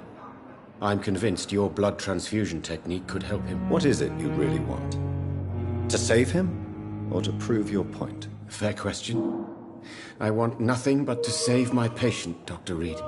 Especially since I know Mr. Fiddick's story. Tell me Mr. Fiddick's story. Our first diagnosis was compromised because Mr. Fiddick lied to us about the real origin of his injury. He first claimed it was an accident. But why would he hide such crucial information from us? Because he is a proud father, ashamed of putting his children at risk because of his own negligence. This personal involvement could also appear to be a lack of impartiality. You must know that a good surgeon must remain neutral. I agree.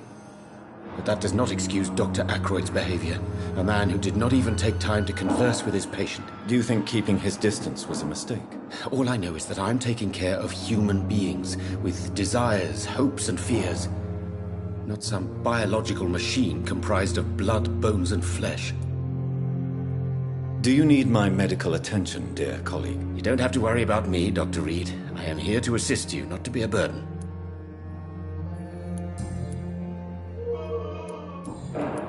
Goodbye, Dr. Strickland.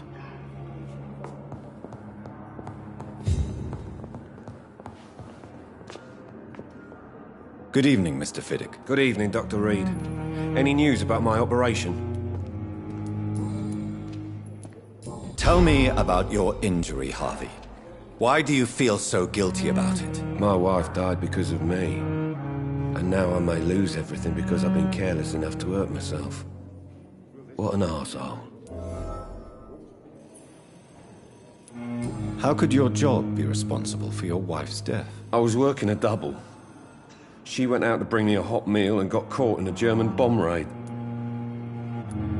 How could your job be responsible for your wife's death? I was working a double. She went out to bring me a hot meal and got caught in a German bomb raid. You can't hold yourself responsible for your injury, Mr. Fiddick. Unless you tried to hurt yourself. Of course I didn't hurt myself. But I can't work until my arm is fixed. My children need to eat, Doctor.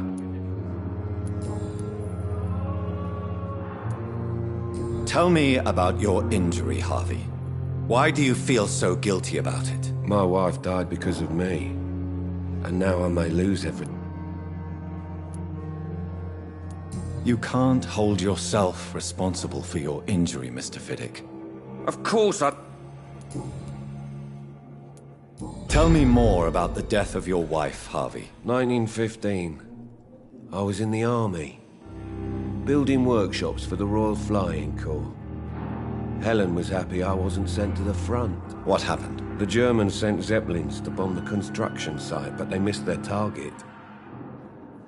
My wife was bringing my dinner when the bombs fell. How are your children after losing their mother? They were smaller then. The only good thing about this is my Helen didn't bring them with her that night. I'm sorry for your loss. So many died during the bombings. I served in France and witnessed the carnage there. I would like to say that she didn't suffer. Truth is, I have no idea. I just know that I'm all that me kids have. Poor little bleeders.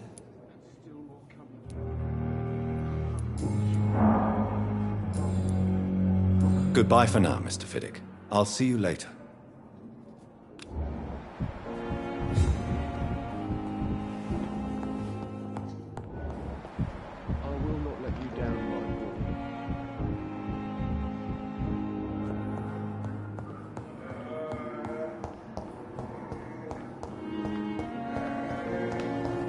Thelma Howcroft said she was being watched by vampire hunters. Where are they hiding?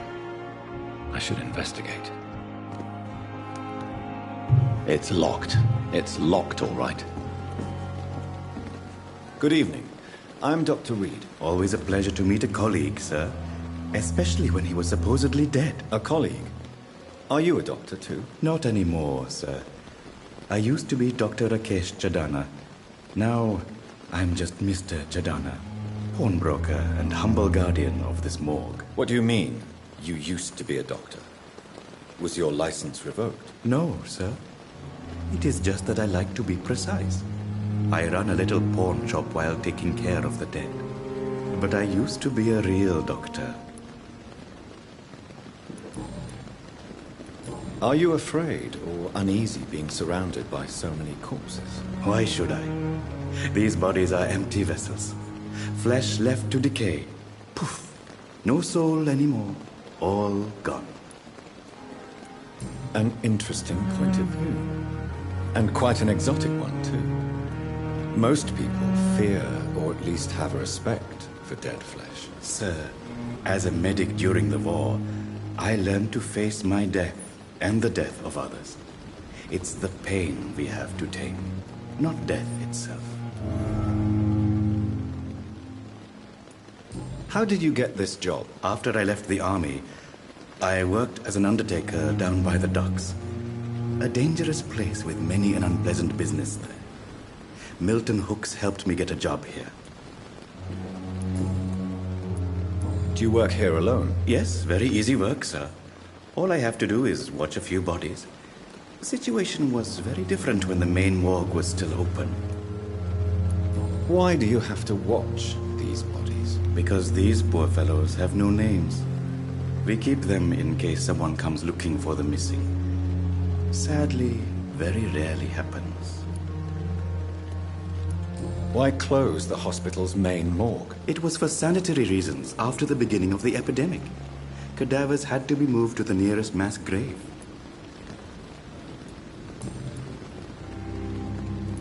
Have we met before? I don't think so, sir.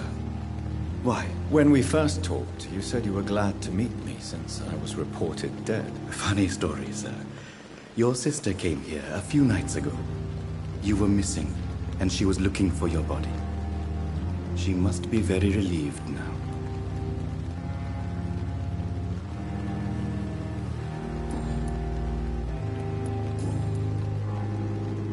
A pawnbroker?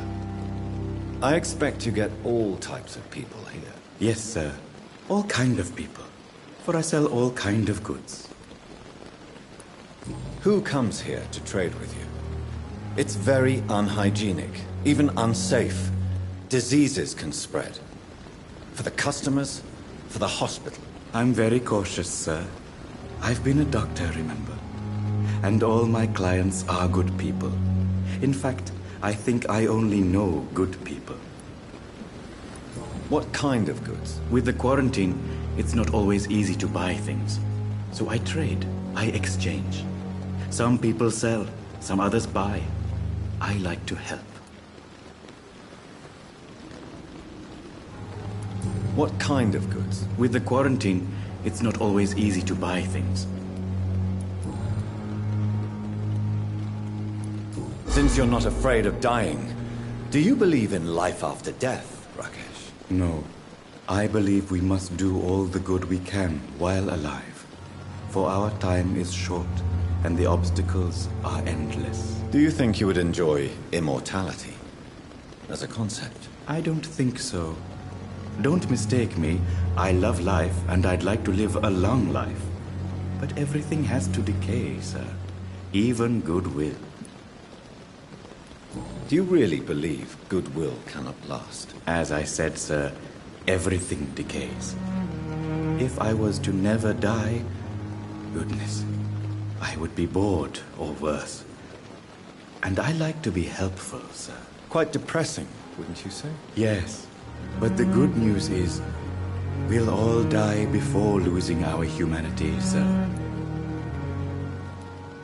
So you're ready to die? No, I'm not. I don't fear death, for I won't see it.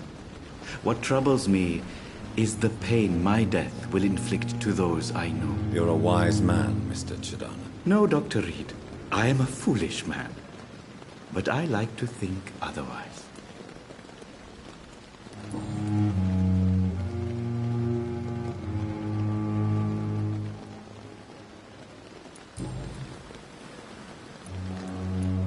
Please show me what you have to sell. Of course. It's just trinkets and curios, really.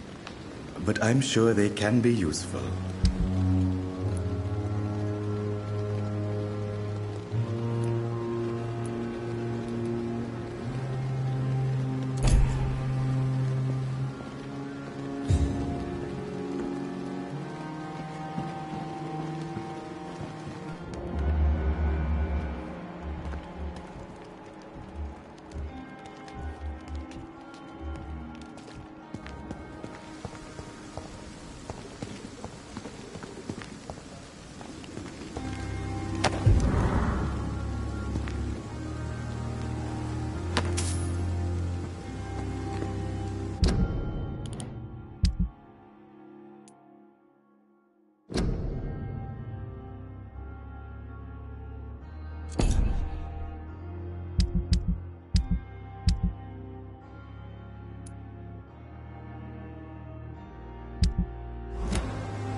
Good evening, sir.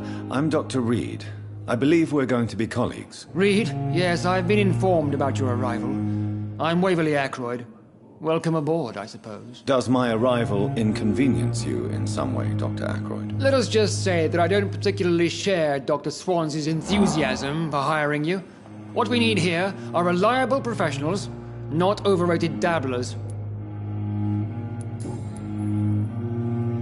If you have a problem with me, Dr. Ackroyd, please feel free to tell me. Dr. Swansea has imposed your presence on this hospital without asking anyone's advice. The benefit of his position. But I don't agree with it. I know we've never met before, but I believe this hospital could use all the help it can get. You will agree with that, I'm sure. Oh, but I have heard about you, Dr. Reed. Of course, you can't say the same about me, since I have not wasted my time courting the press.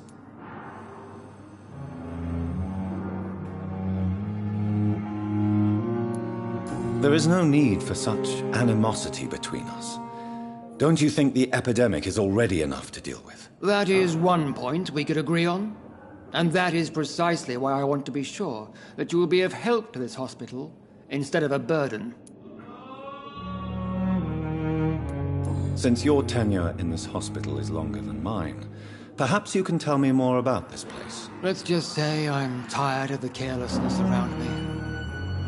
I have always respected the skills of Dr. Swansea, but over time his enthusiasm has become displaced. Carelessness? Exactly what are you talking about? We're here to save lives. The people who trust us are not volunteering for experimentation. They're here to be healed. I don't intend to run any radical experiments, Doctor. Even if I, as any good practitioner should, express an interest in pushing the boundaries of medical research. Modern medical methods were created through audacity and ego. But there are rules in our line of work, and they're here to protect our patients. Tell me, Waverly, what do you think of Dr. Strickland's enthusiasm for his experimental research? Strickland is playing with his patients' lives for pride and glory. Now that, sir, is unethical. Are you thinking about something in particular? Harvey Fiddick needs delicate surgery. I believe we should stick to the usual procedure, but my young colleague obviously disagrees. Why do you wish to lead this surgery? I strongly believe that Mr. Fiddick should not be butchered to test an unproven procedure.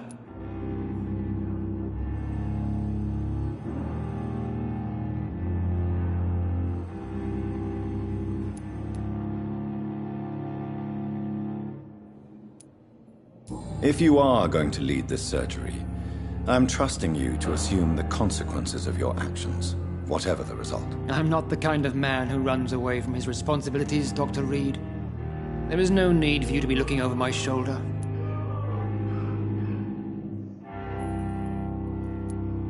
And are you not afraid that your rivalry with Strickland may be blinding you? Rivalry? I guess you could call it that. But I will never be childish enough to let my personal feelings affect my judgment.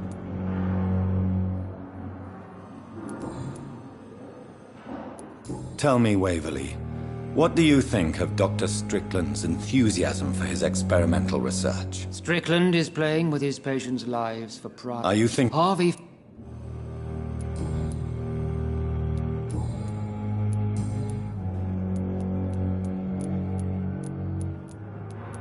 I don't know what you've heard about me, but I have already proved my value as a practitioner. I don't question your skills, Dr. Reed, but your motive. Is it money? Fame? Or are you truly dedicated? And what exactly is that supposed to mean? I served in the war just like you. But unlike you, I did not use the wounded to play the modern sorcerer. Be careful what you insinuate, Dr. Ackroyd. I only want you to admit you used those men to improve your theories. This is ridiculous. My blood transfusion technique saved many lives, and you know it. You see? That is exactly what I hate about people like you. You avoid this kind of accusation instead of facing reality.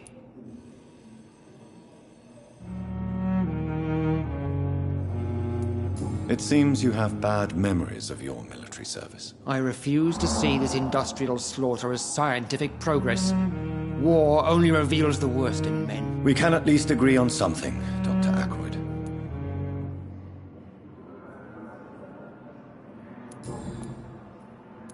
Thank you for your time. We'll talk later.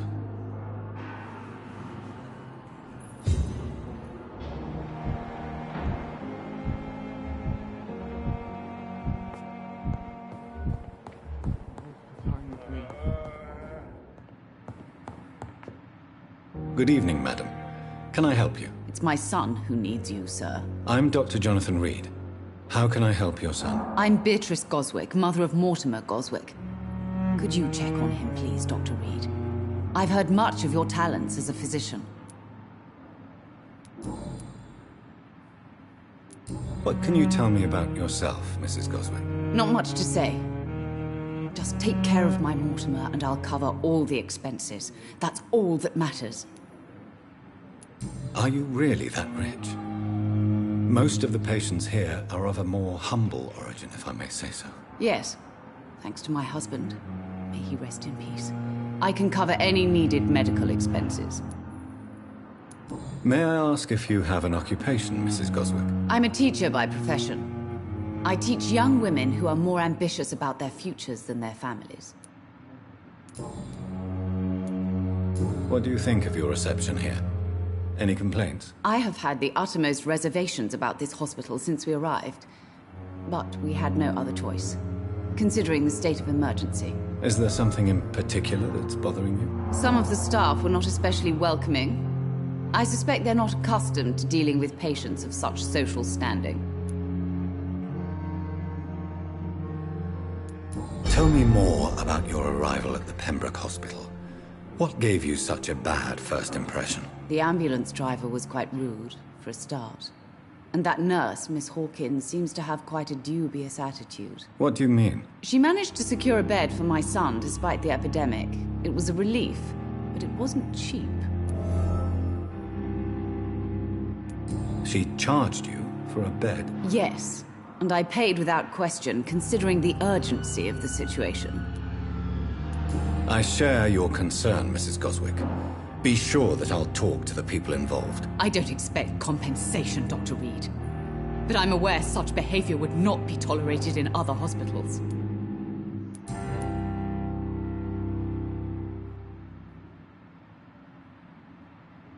What do you think of your reception here? Any complaints? Is there...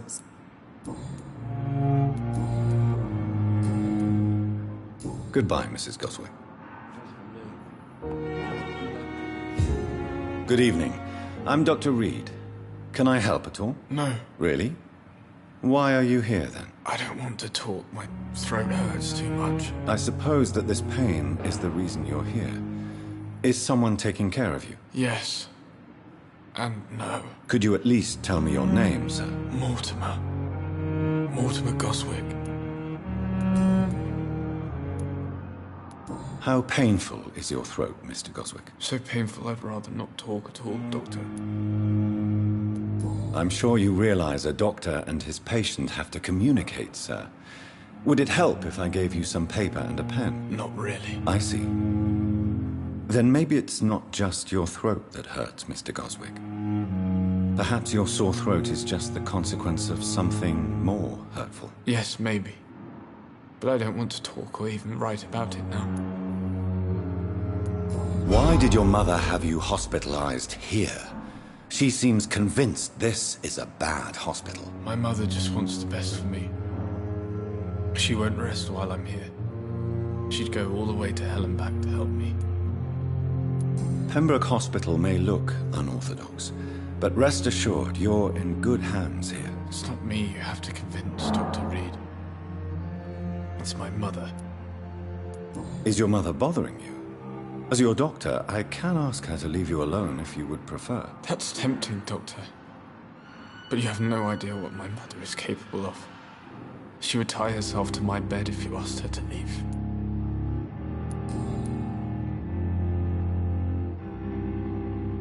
Why did your mother have you hospitalized? My mother...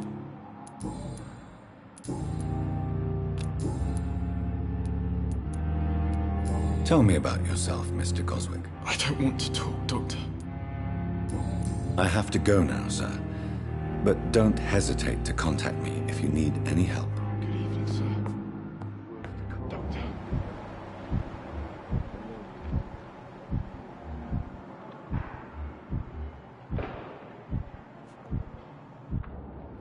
Good evening, Mr. Goswick. I'm okay. Do you need any help? I'm afraid I may, sir. I don't mean to be a burden.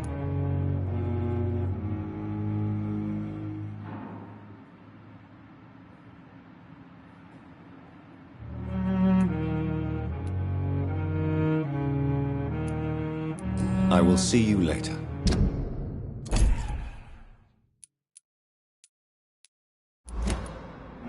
I have... Doctor.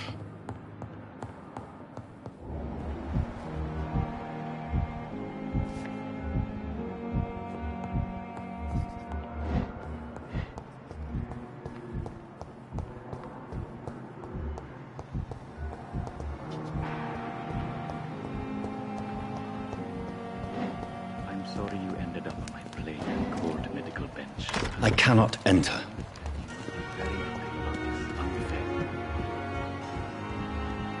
Have you buried in the same mass grave as your wife? I hope that might help.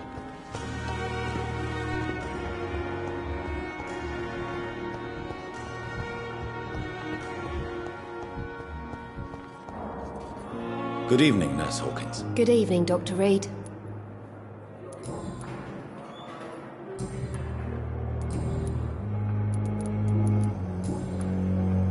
Goodbye.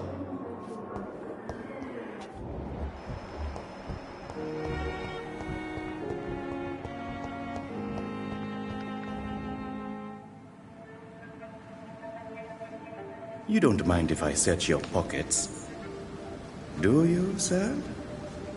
You won't need any of these anyway. I'm not stealing from you, mister. I'm only redistributing your belongings to people who need them more than you. You see, no one has claimed your body, sir, so it would be such a shame to bury you with your valuables. I will not forget you, sir, and I thank you for your generous donation.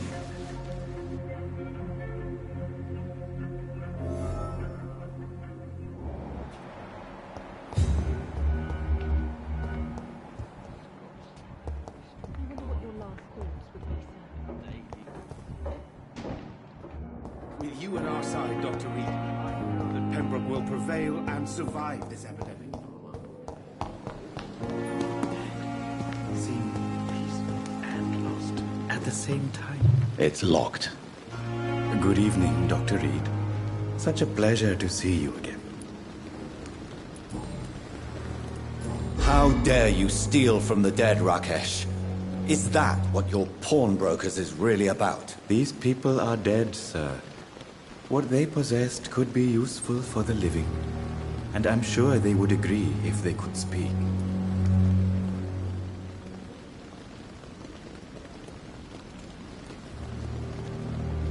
You should show respect for the dead. What about their loved ones who may treasure these items you sell? The bodies I watch over are the unwanted and undesired, sir. I would never deprive anyone of their family artifacts. A pawnbroker? I expect you get all types of people here. Yes, sir. All kind of people. For I sell all kind of goods.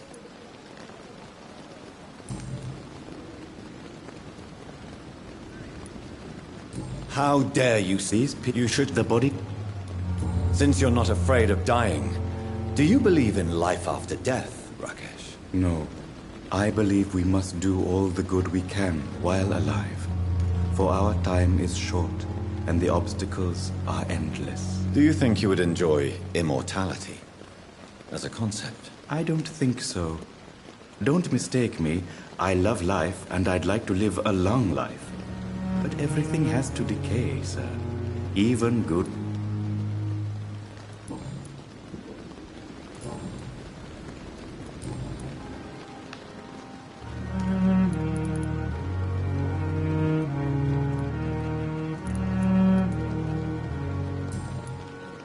Goodbye, Mr. Chidana. More bodies will arrive and then sadly depart.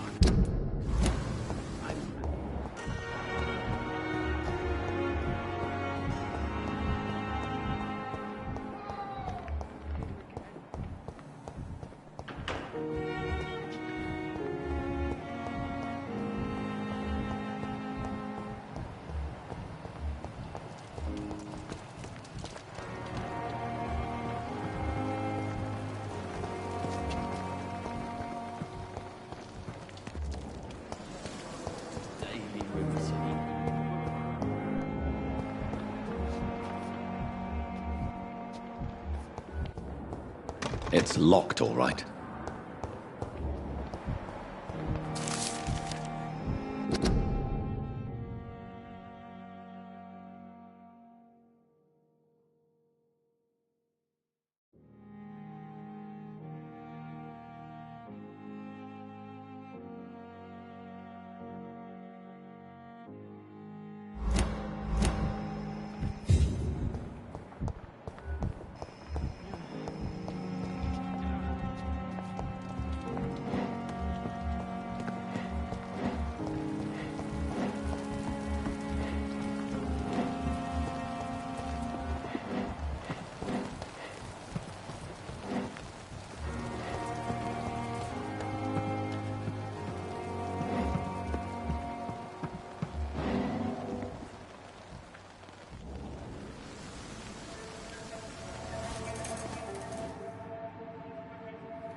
How can I be sure I'll not find your unconscious body in the house again? I promise you, you'll not find my unconscious body. For God's sake, how can you say such a thing? How can you refuse to listen? I tried to warn you for so long. No, I won't let my only son die. You promised me you'll stay alive. Your son lied to you, like the whole world lies to us.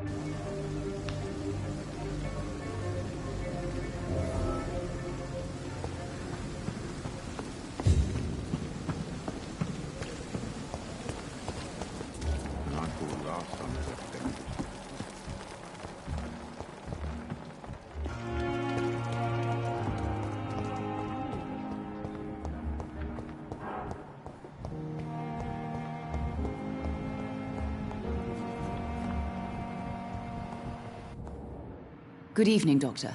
How is my son doing? Your son wished to die, Beatrice. Why did you hide such crucial information? Are you not aware suicide is a crime? Mortimer could be thrown in jail. I can't let that happen. I won't. I understand you fear the legal consequences, Mrs. Goswick. But don't you realize your silence significantly affects your son's case? All my son needs is help and comprehension. Not judgment and punishment for what he may or may not have done. Goodbye, Mrs. Goswick.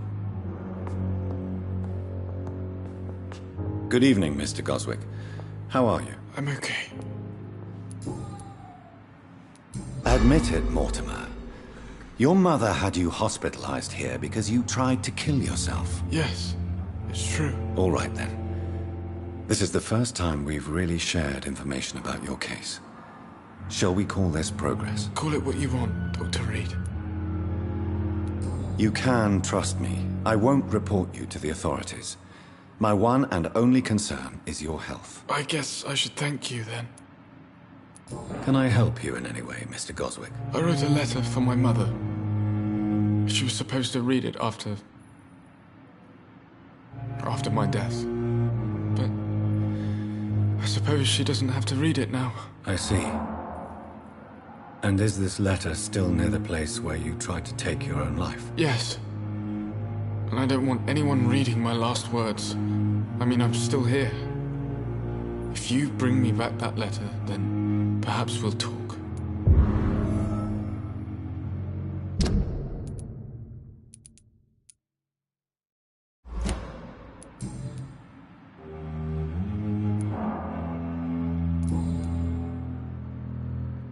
I have to go now, sir. But don't hesitate to contact me if you need any help. Good evening, sir. Doctor. My sweet girl. Reads me like a book.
I cannot enter.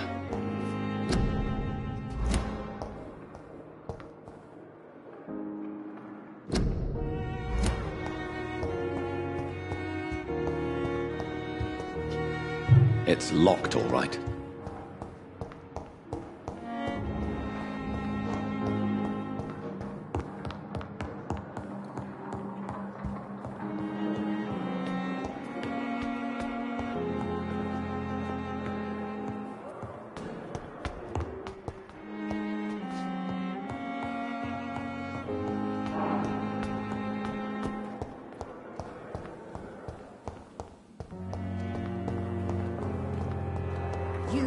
going to reveal all your secrets to me, even the darkest thoughts in your heart. My blood and soul.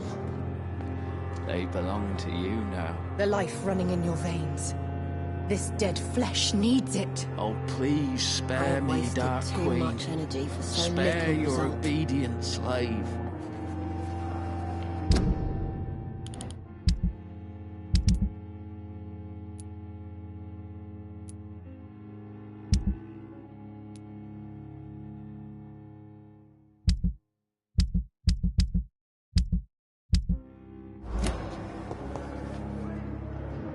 Good evening, Mr. Elwood. Evening, Doc.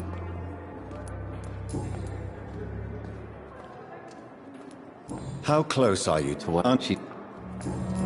Goodbye for now, Mr. Elwood.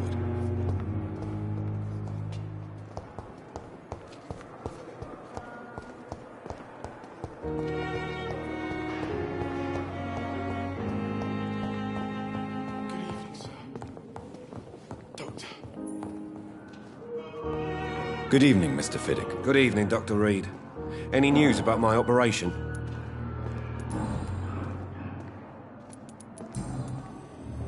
Good. Sweet girl. Reads me like a book. I'll never forgive anything from her.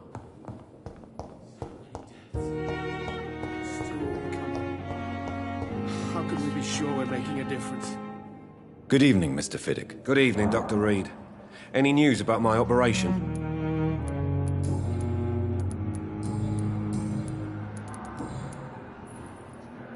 Goodbye for now. Sweet girl. Reads me like a book. Never forgive anything from her.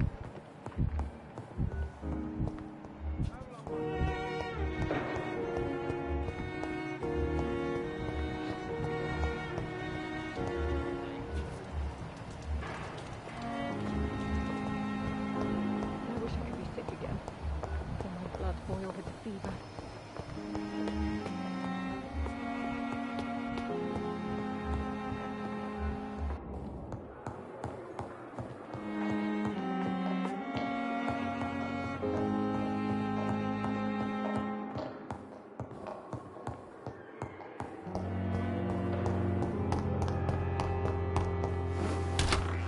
This must be the place.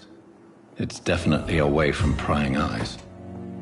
Relegated to the shadows. A kingdom of my own. At least I won't be sleeping in a coffin. The flower's dying. It needs water.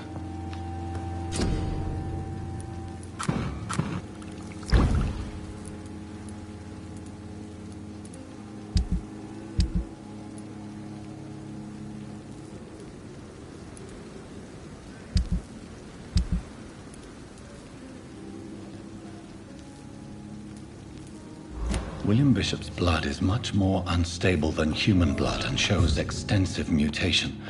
But this is not what happened to me. I must keep on searching. The sun is about to rise. I can feel it. I'll continue tomorrow night. I have so much time now.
If I'm to stay here until my research is complete, I'd better learn to hide my true nature from the mortals.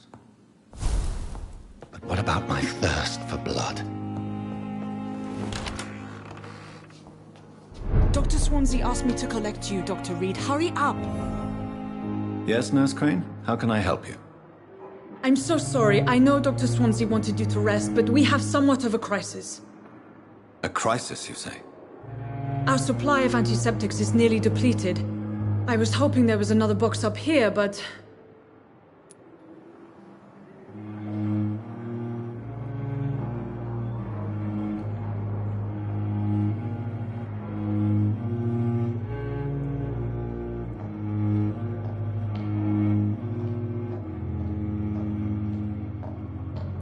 What type of hospital are you running?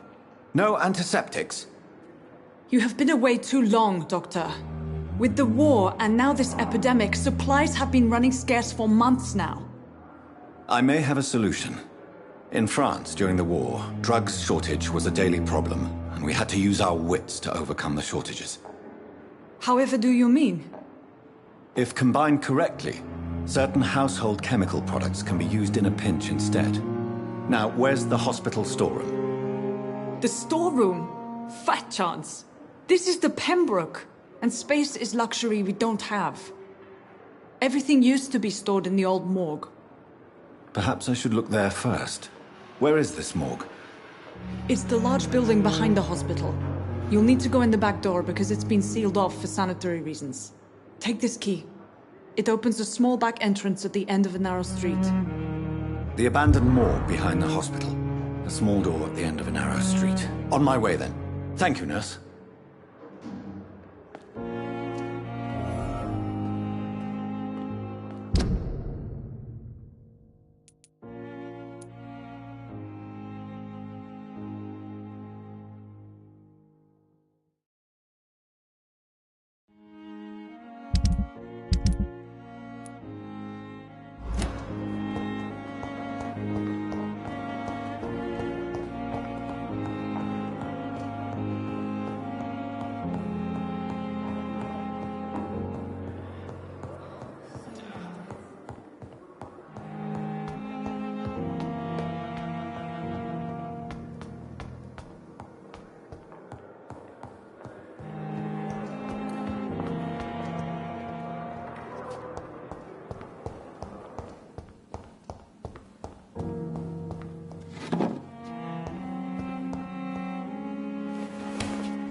It's locked, all right.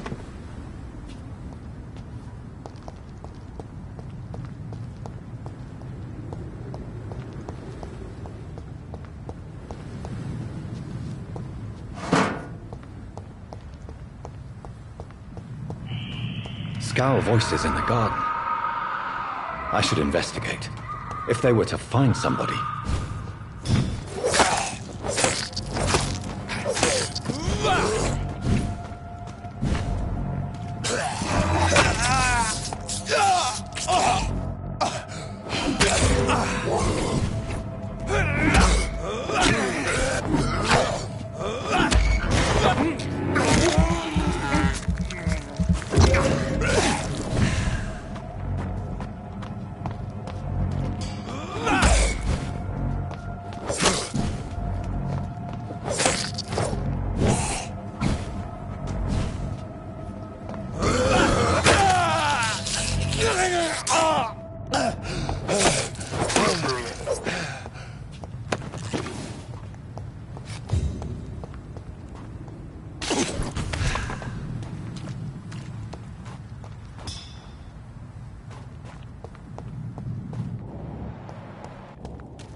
So, Mr. Hooks and Nurse Hawkins are an item.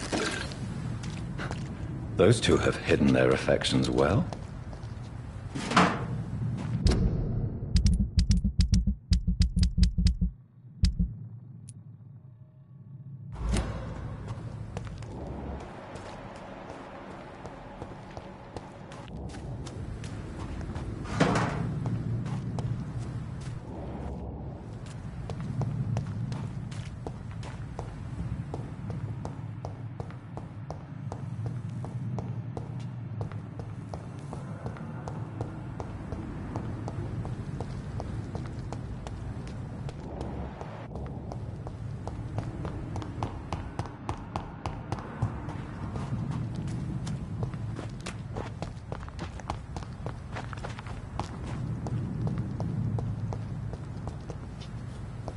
It's locked.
I cannot enter.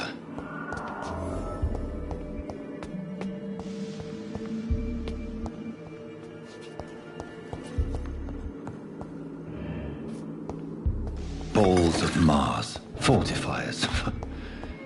As popular as they are ineffective. But they do contain iron tartrate, and that might prove itself useful.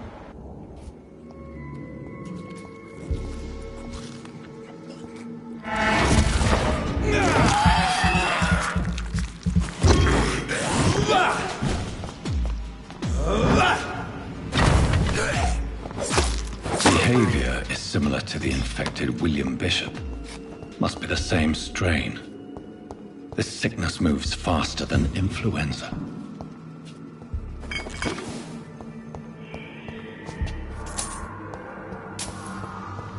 It's locked, all right.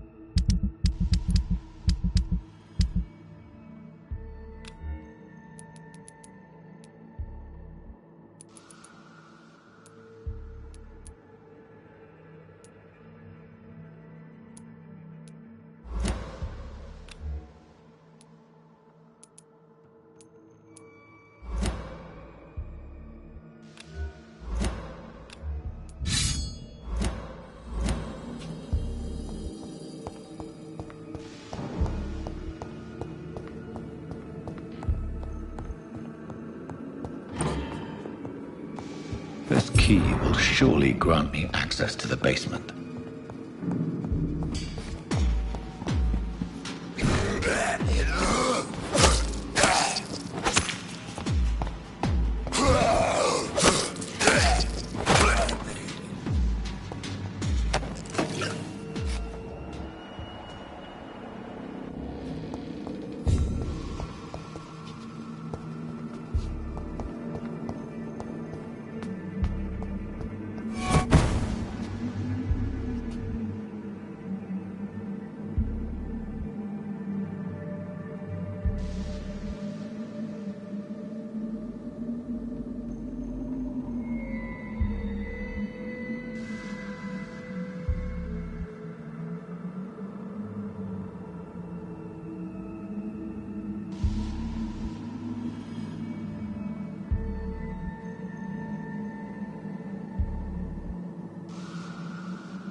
These scowls feed from corpses and the husks of animals. They're not after blood.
Mr. Connor's injuries don't match the report. I'd better... Traces of a pinkish foam at the corner of the lips? Some sort of drug overdose, perhaps? Multiple abrasions and scarring on the arms and legs. Old and distinctive injuries of a sailor or a fisherman. The chest was originally opened to perform the operation. The sutures are clean, but the chest has been reopened.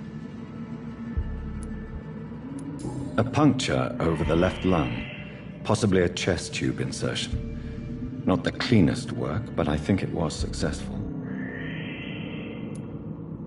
Signs of internal bleeding. So, Dr. Tippett's anesthetics were incorrectly dosed, causing the patient's death. And then he tried to operate on him again. Tippett has made an egregious error. It's time we talked.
These scowls can be so ferocious.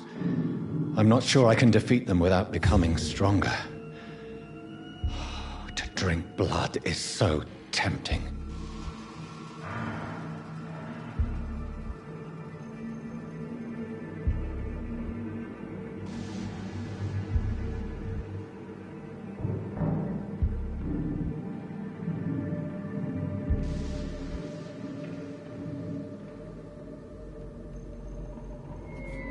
Sodium hypochlorite. Dangerous to administer, but efficient in the proper dosage.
It's locked.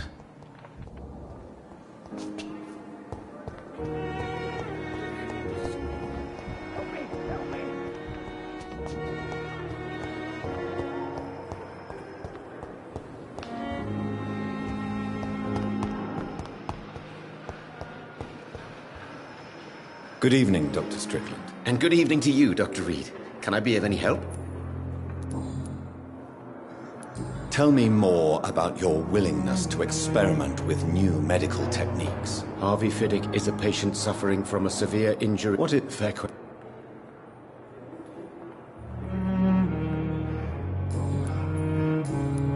Goodbye, Doctor.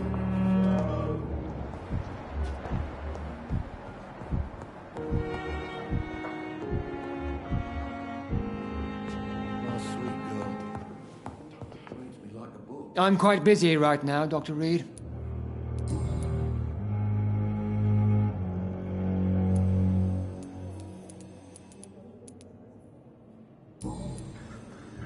Thank you for your time.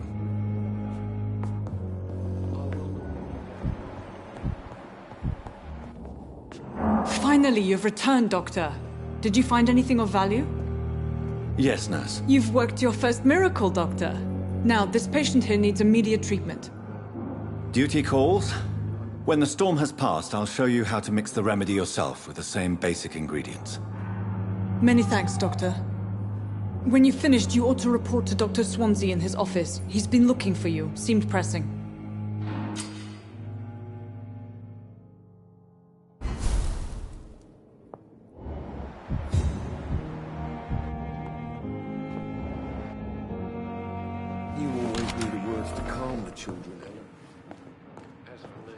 Good evening, Mr. Goswick.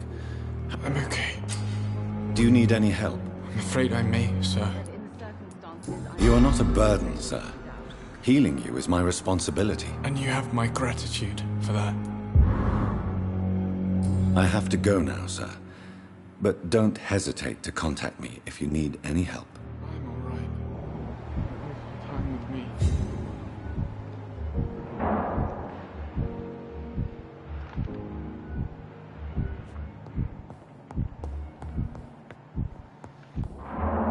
I'm quite busy right now. Thank you. I will not let you down, my boy.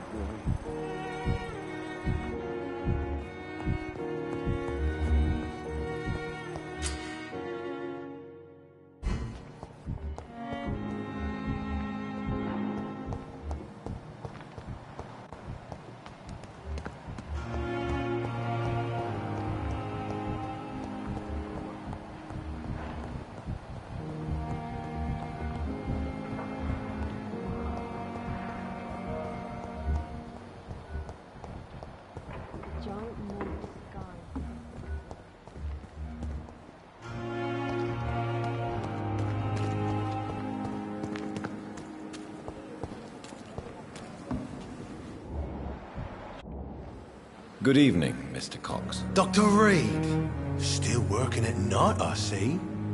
I like that. And why is that? People who don't sleep at night always seem more alive to me. More interesting, one way or another. Do you ever think about that poor fellow I saw you push in the water? The wound he gave me will make sure I don't forget him. Still fucking hurts. Boss had cut me good. That man was determined to murder you. You almost died. What a surprise. The first time I met him, he nearly shit himself. Fucking coward. I guess revenge gives you balls. What did he want? Revenge? I recently had to kill his brother. Poor arsehole thought it would be easy to return the favour. Only the strongest survive, then? Survival at all costs. Is that all you think about? I'm the toughest bastard you'll ever meet, Dr. Reed. And I don't give a fuck what you think of me.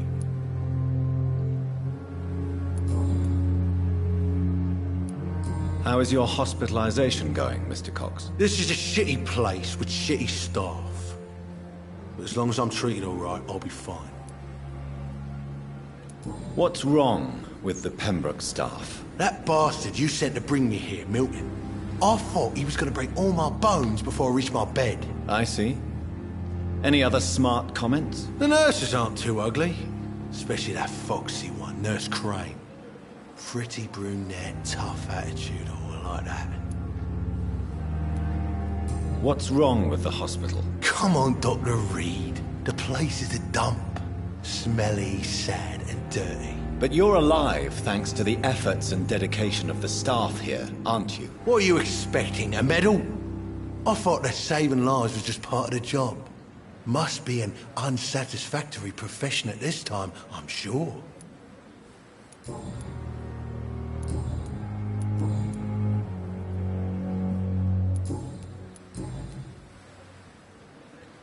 How long do you think you can escape the law, Clay? I know this city like the back of my hand, Doc.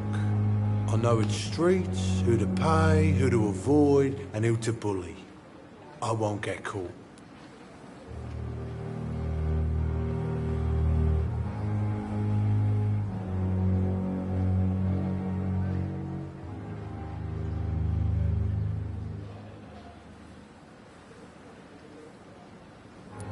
We can't escape the consequences of our actions. The past catches up with us in the end. I ain't afraid of death. I don't hide who I am. I live my life honestly, which is more than I could say for most folks. And who are you, then? I'm the leader of the Wet Boot Boys. One day, I'll leave this shitty place and punch in the face all who thought I would not come back.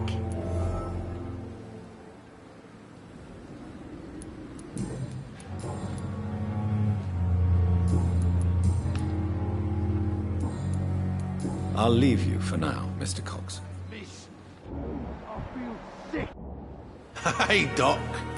You're lucky to be alive, Mr. Cox. I hope you're starting to take better care of yourself. This place is full of...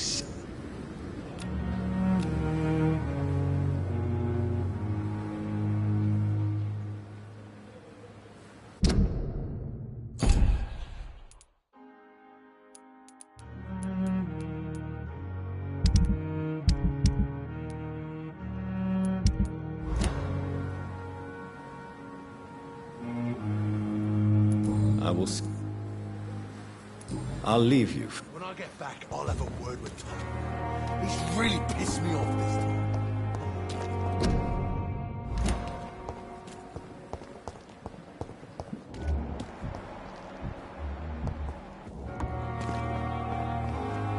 Good evening, Milton. I have some good news, Milton. What? The epidemic's over? I retrieved your wallet with all the money and a certain picture. Well, yeah, Pippa Hawkins is my girl. So what? Is it the difference of skin colour that bothers you? Not at all, Milton. Good. Please, take this money anyway. To remind you to keep your mouth shut. Not everybody is as broad-minded as you, Dr. Reed. What's going on between you and Nurse Hawkins? Pippa's tired. Tired of all this shit. Tired of all those corpses piling up. She's as depressed as I am. During the war, I witnessed a few couples, just like you, come together in difficult circumstances. It can be very damaging. Maybe you're right. But we support each other. And that's all that matters. You do realize you could both get fired. Hospital staff are not meant to have intimate relationships with one another. Come on, Dr. Reed. Do you know how many rules are broken in this hospital every day just to keep it running? There's nothing wrong with what we're doing.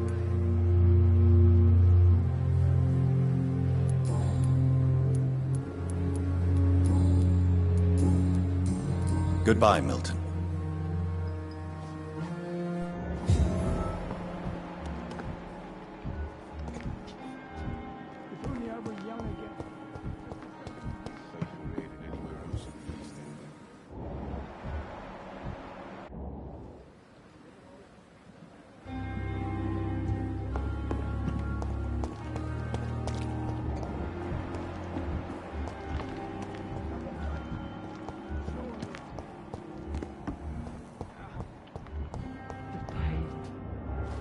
Good evening, nurse. Good evening.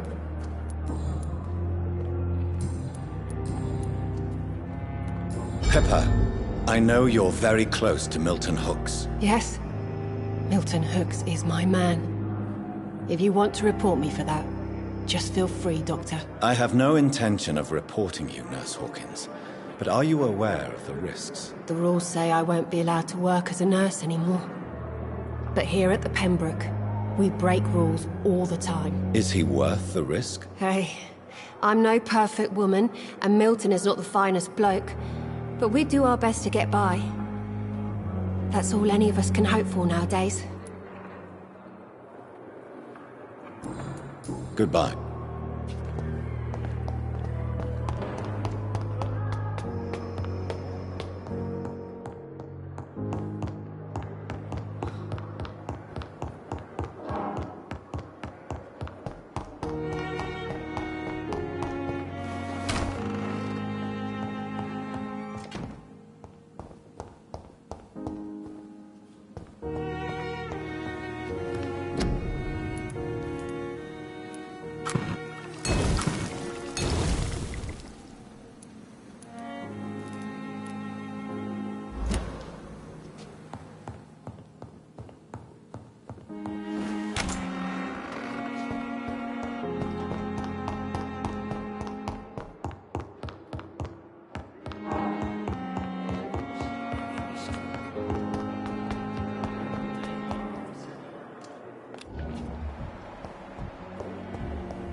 Supposed to be an Hey, Doc.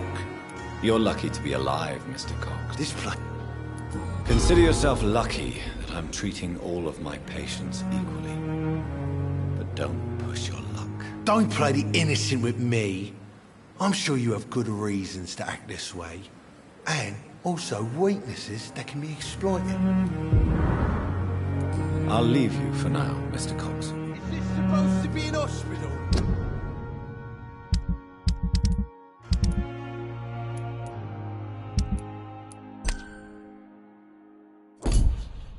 A pigsty would smell better.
Is this supposed to be an hospital? A pigsty would smell better.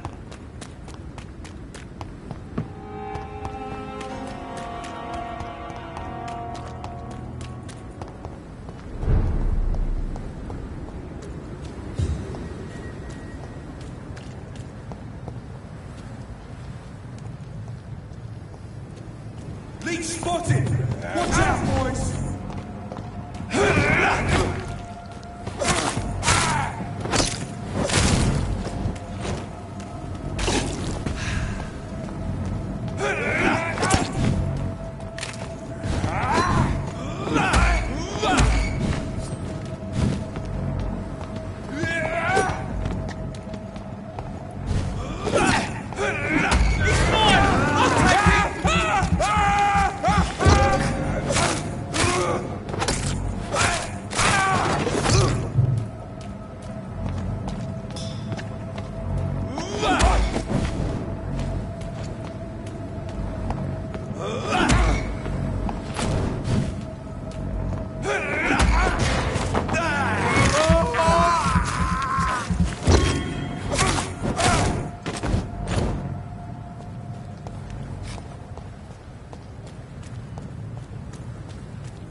Please, sir. It's an Uber!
To solve one.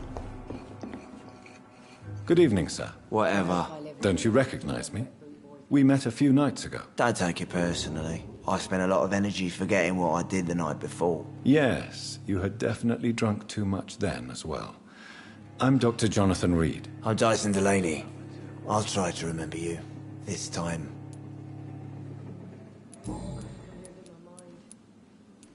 Surely you must have had dreams and expectations when you were young. like everybody else. Sure. I wanted things to change. To really change, and to change for good. The bigger the dream, the harder the fall. Sounds like you were an idealist, which is honorable. No, sir. I was an anarchist, and I believed that exclusive property is a robbery in nature. I wanted a new world to rise from the ashes, Dr. Reed. Do you really think the world is that bad? No, I believe we all can choose to make it better. But most of us are too weak, too corrupt and too guilty. I failed for sure, but others will come.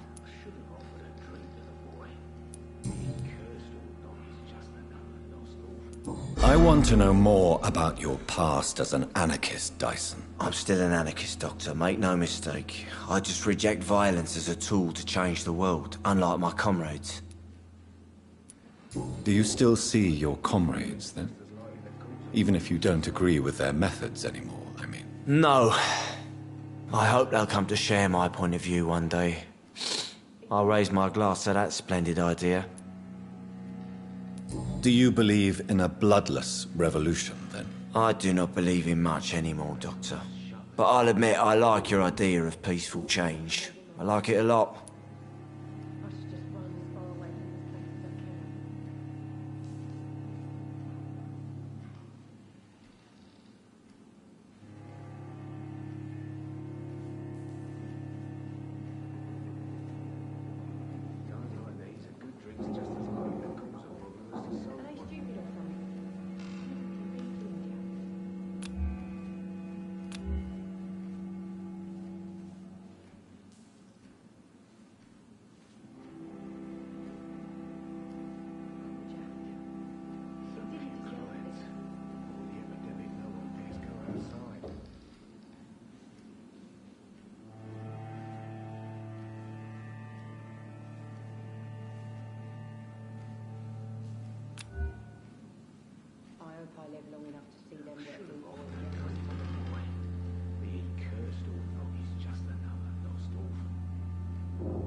Inebriation aside, do you need medical help? Yes.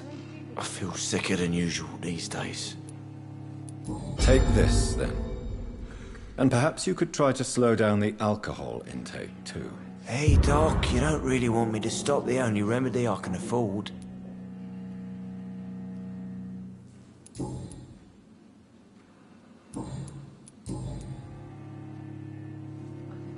Is there anything in particular that you like about this part of town? Except for the cheap drinks, I mean. How dare you say such a thing? I love this neighborhood. So friendly, so joyful. No reason at all to rejoice, then? Life is hopeless and then we die, is that it? Let me tell you a story. All right. Go on. A few years ago, when I believed a resolute man could change things around here for good, a tragedy occurred nearby. What kind of tragedy? It was a bomb. Bomb that exploded and killed many people. Metal and blood everywhere. Shouts, fire, broken window of the shoe shop, the torn streetlight. You lost people you loved that day, didn't you? I've lost everything. But you know what the worst part is? I don't even remember where it happened. I've drunk so much to forget it. And now I can't remember where it was. I can't pay my homage to the dead. I'm sorry, Mr. Delaney. It's okay. If you ever find the place, just leave a flower for me there. Even if you tell me where it is. I'm not sure I'd memorize it.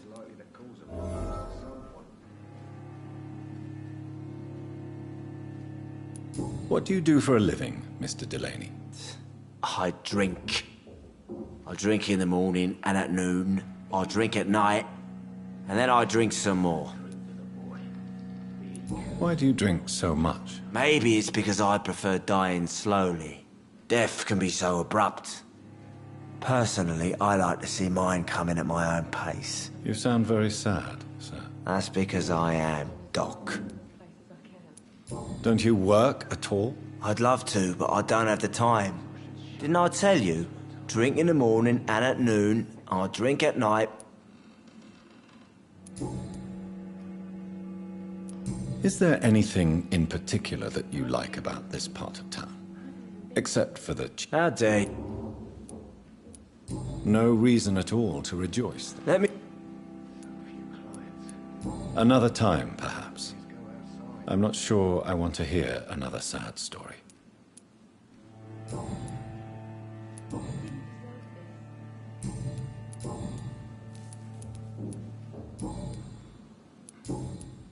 I want to know more. Goodbye. I should have offered a drink to the boy.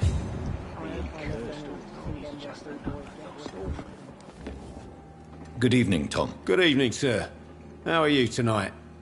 Back to the docks, are we? You remember me, then? Of course I do. You're that man who seemed so lost when he entered my bar a few nights ago. Thank you for your hospitality. I'm Jonathan Reed, by the way. I'm still Tom Watts. Welcome back, Doctor. Goodbye, Mr. Watts.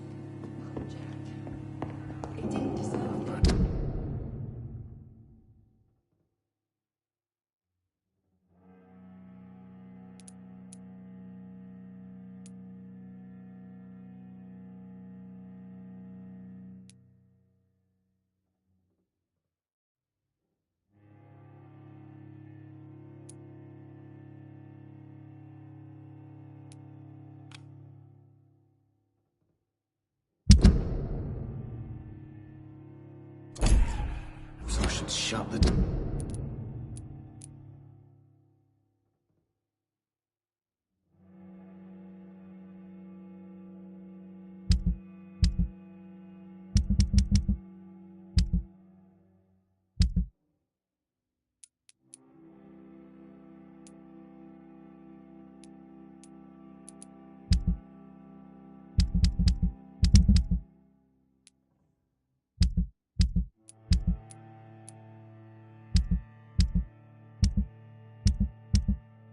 Turquoise for a time.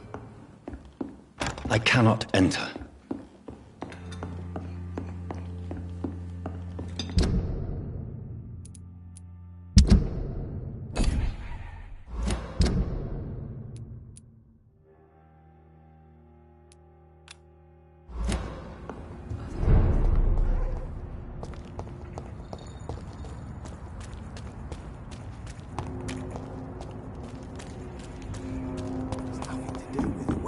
I say. We're at the wet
Please, Jonathan, come in.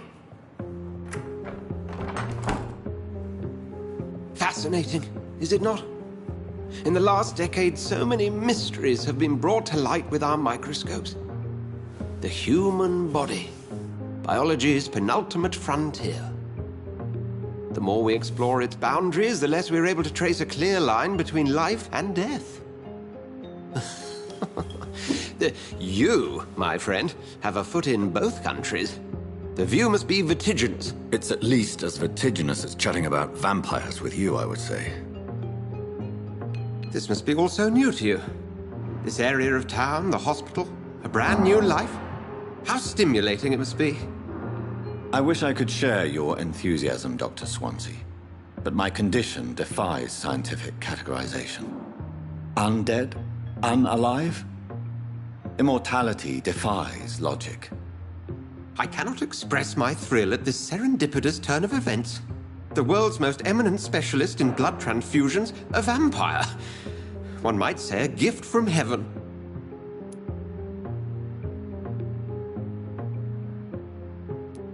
It may seem strange, but your words have brought me some comfort here. Forgive me. I've been an admirer of your work for a long time, and now you are so much more than a brilliant physician. And please, call me Edgar.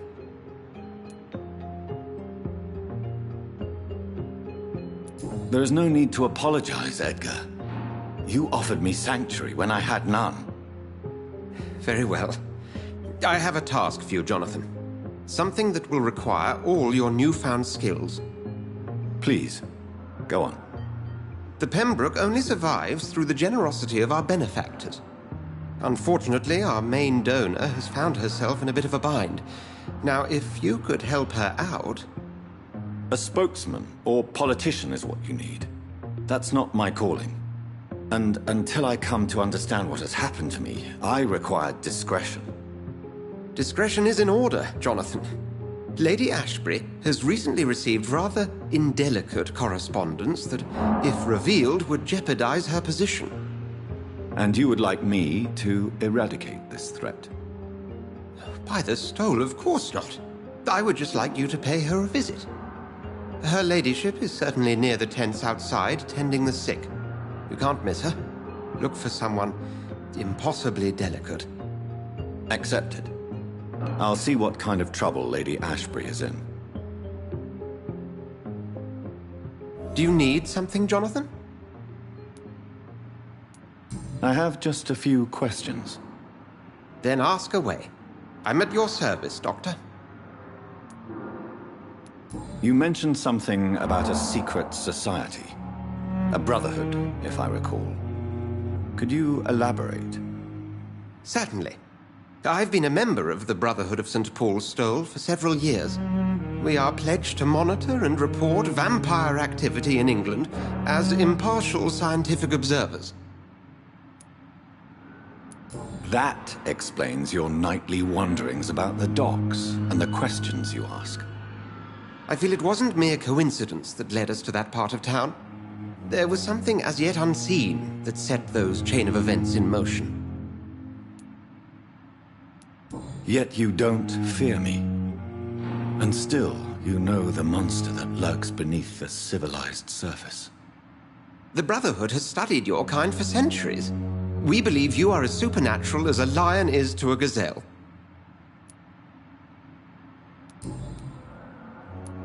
Since I'm the one working for you, what should I know about Pembroke Hospital? Well, for many years, we have been the only medical facility in this part of town that people can rely on. We support the community here, as well as provide health care. Where do we stand today? Well, to be honest, we cope on a day-to-day basis. The first wave of the Spanish flu last summer took us by surprise. We lack many of the basic necessities needed. What do you expect of me? What we need is hope. You were a soldier. This is a war. This white coat's still a uniform. We fight to help the poor, the sick of the East End, the forgotten.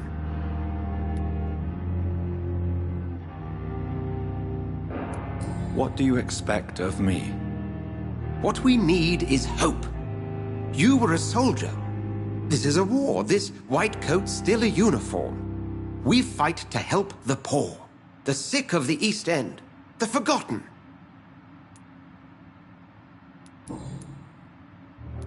Since you seem quite the expert on vampires, what could you tell me about my condition and how it came about? As men of science, our first step is always to start with what we know. Forget the myths, the hackneyed scrawlings, and the penny dreadfuls. They do not scratch the surface of the truth you now find yourself in. The sun. The morning following my transformation. Its rays burned me. There was pain, smoke, and my skin blackened. You will find there is very little that can kill a vampire, my friend. You have been offered relative immortality. The sun will most certainly hurt you, leaving you weakened and damaged, but it will not destroy you. Must I take a life to live? You are a vampire. You feed, and blood is the sole sustenance that can sustain your immortal frame. And only a living creature contains the nourishment you require. The man we pursued and slew in the canning factory, William Bishop, I believe, was he a vampire? He was a Skald, technically speaking. The debate rages as to their classification. Some think them a subspecies of vampire, others something else. How do Skalds come into existence? The name means slave. The etymology may indicate that they are a lesser species of vampire. From what I know, vampires tend to despise them. Just for clarity, what differences are there between myself and a Skald? A Skald is easier to eliminate, Jonathan, even if they remain formidable foes for the unprepared. Vampires... Now, vampires exist beyond the mortal realm.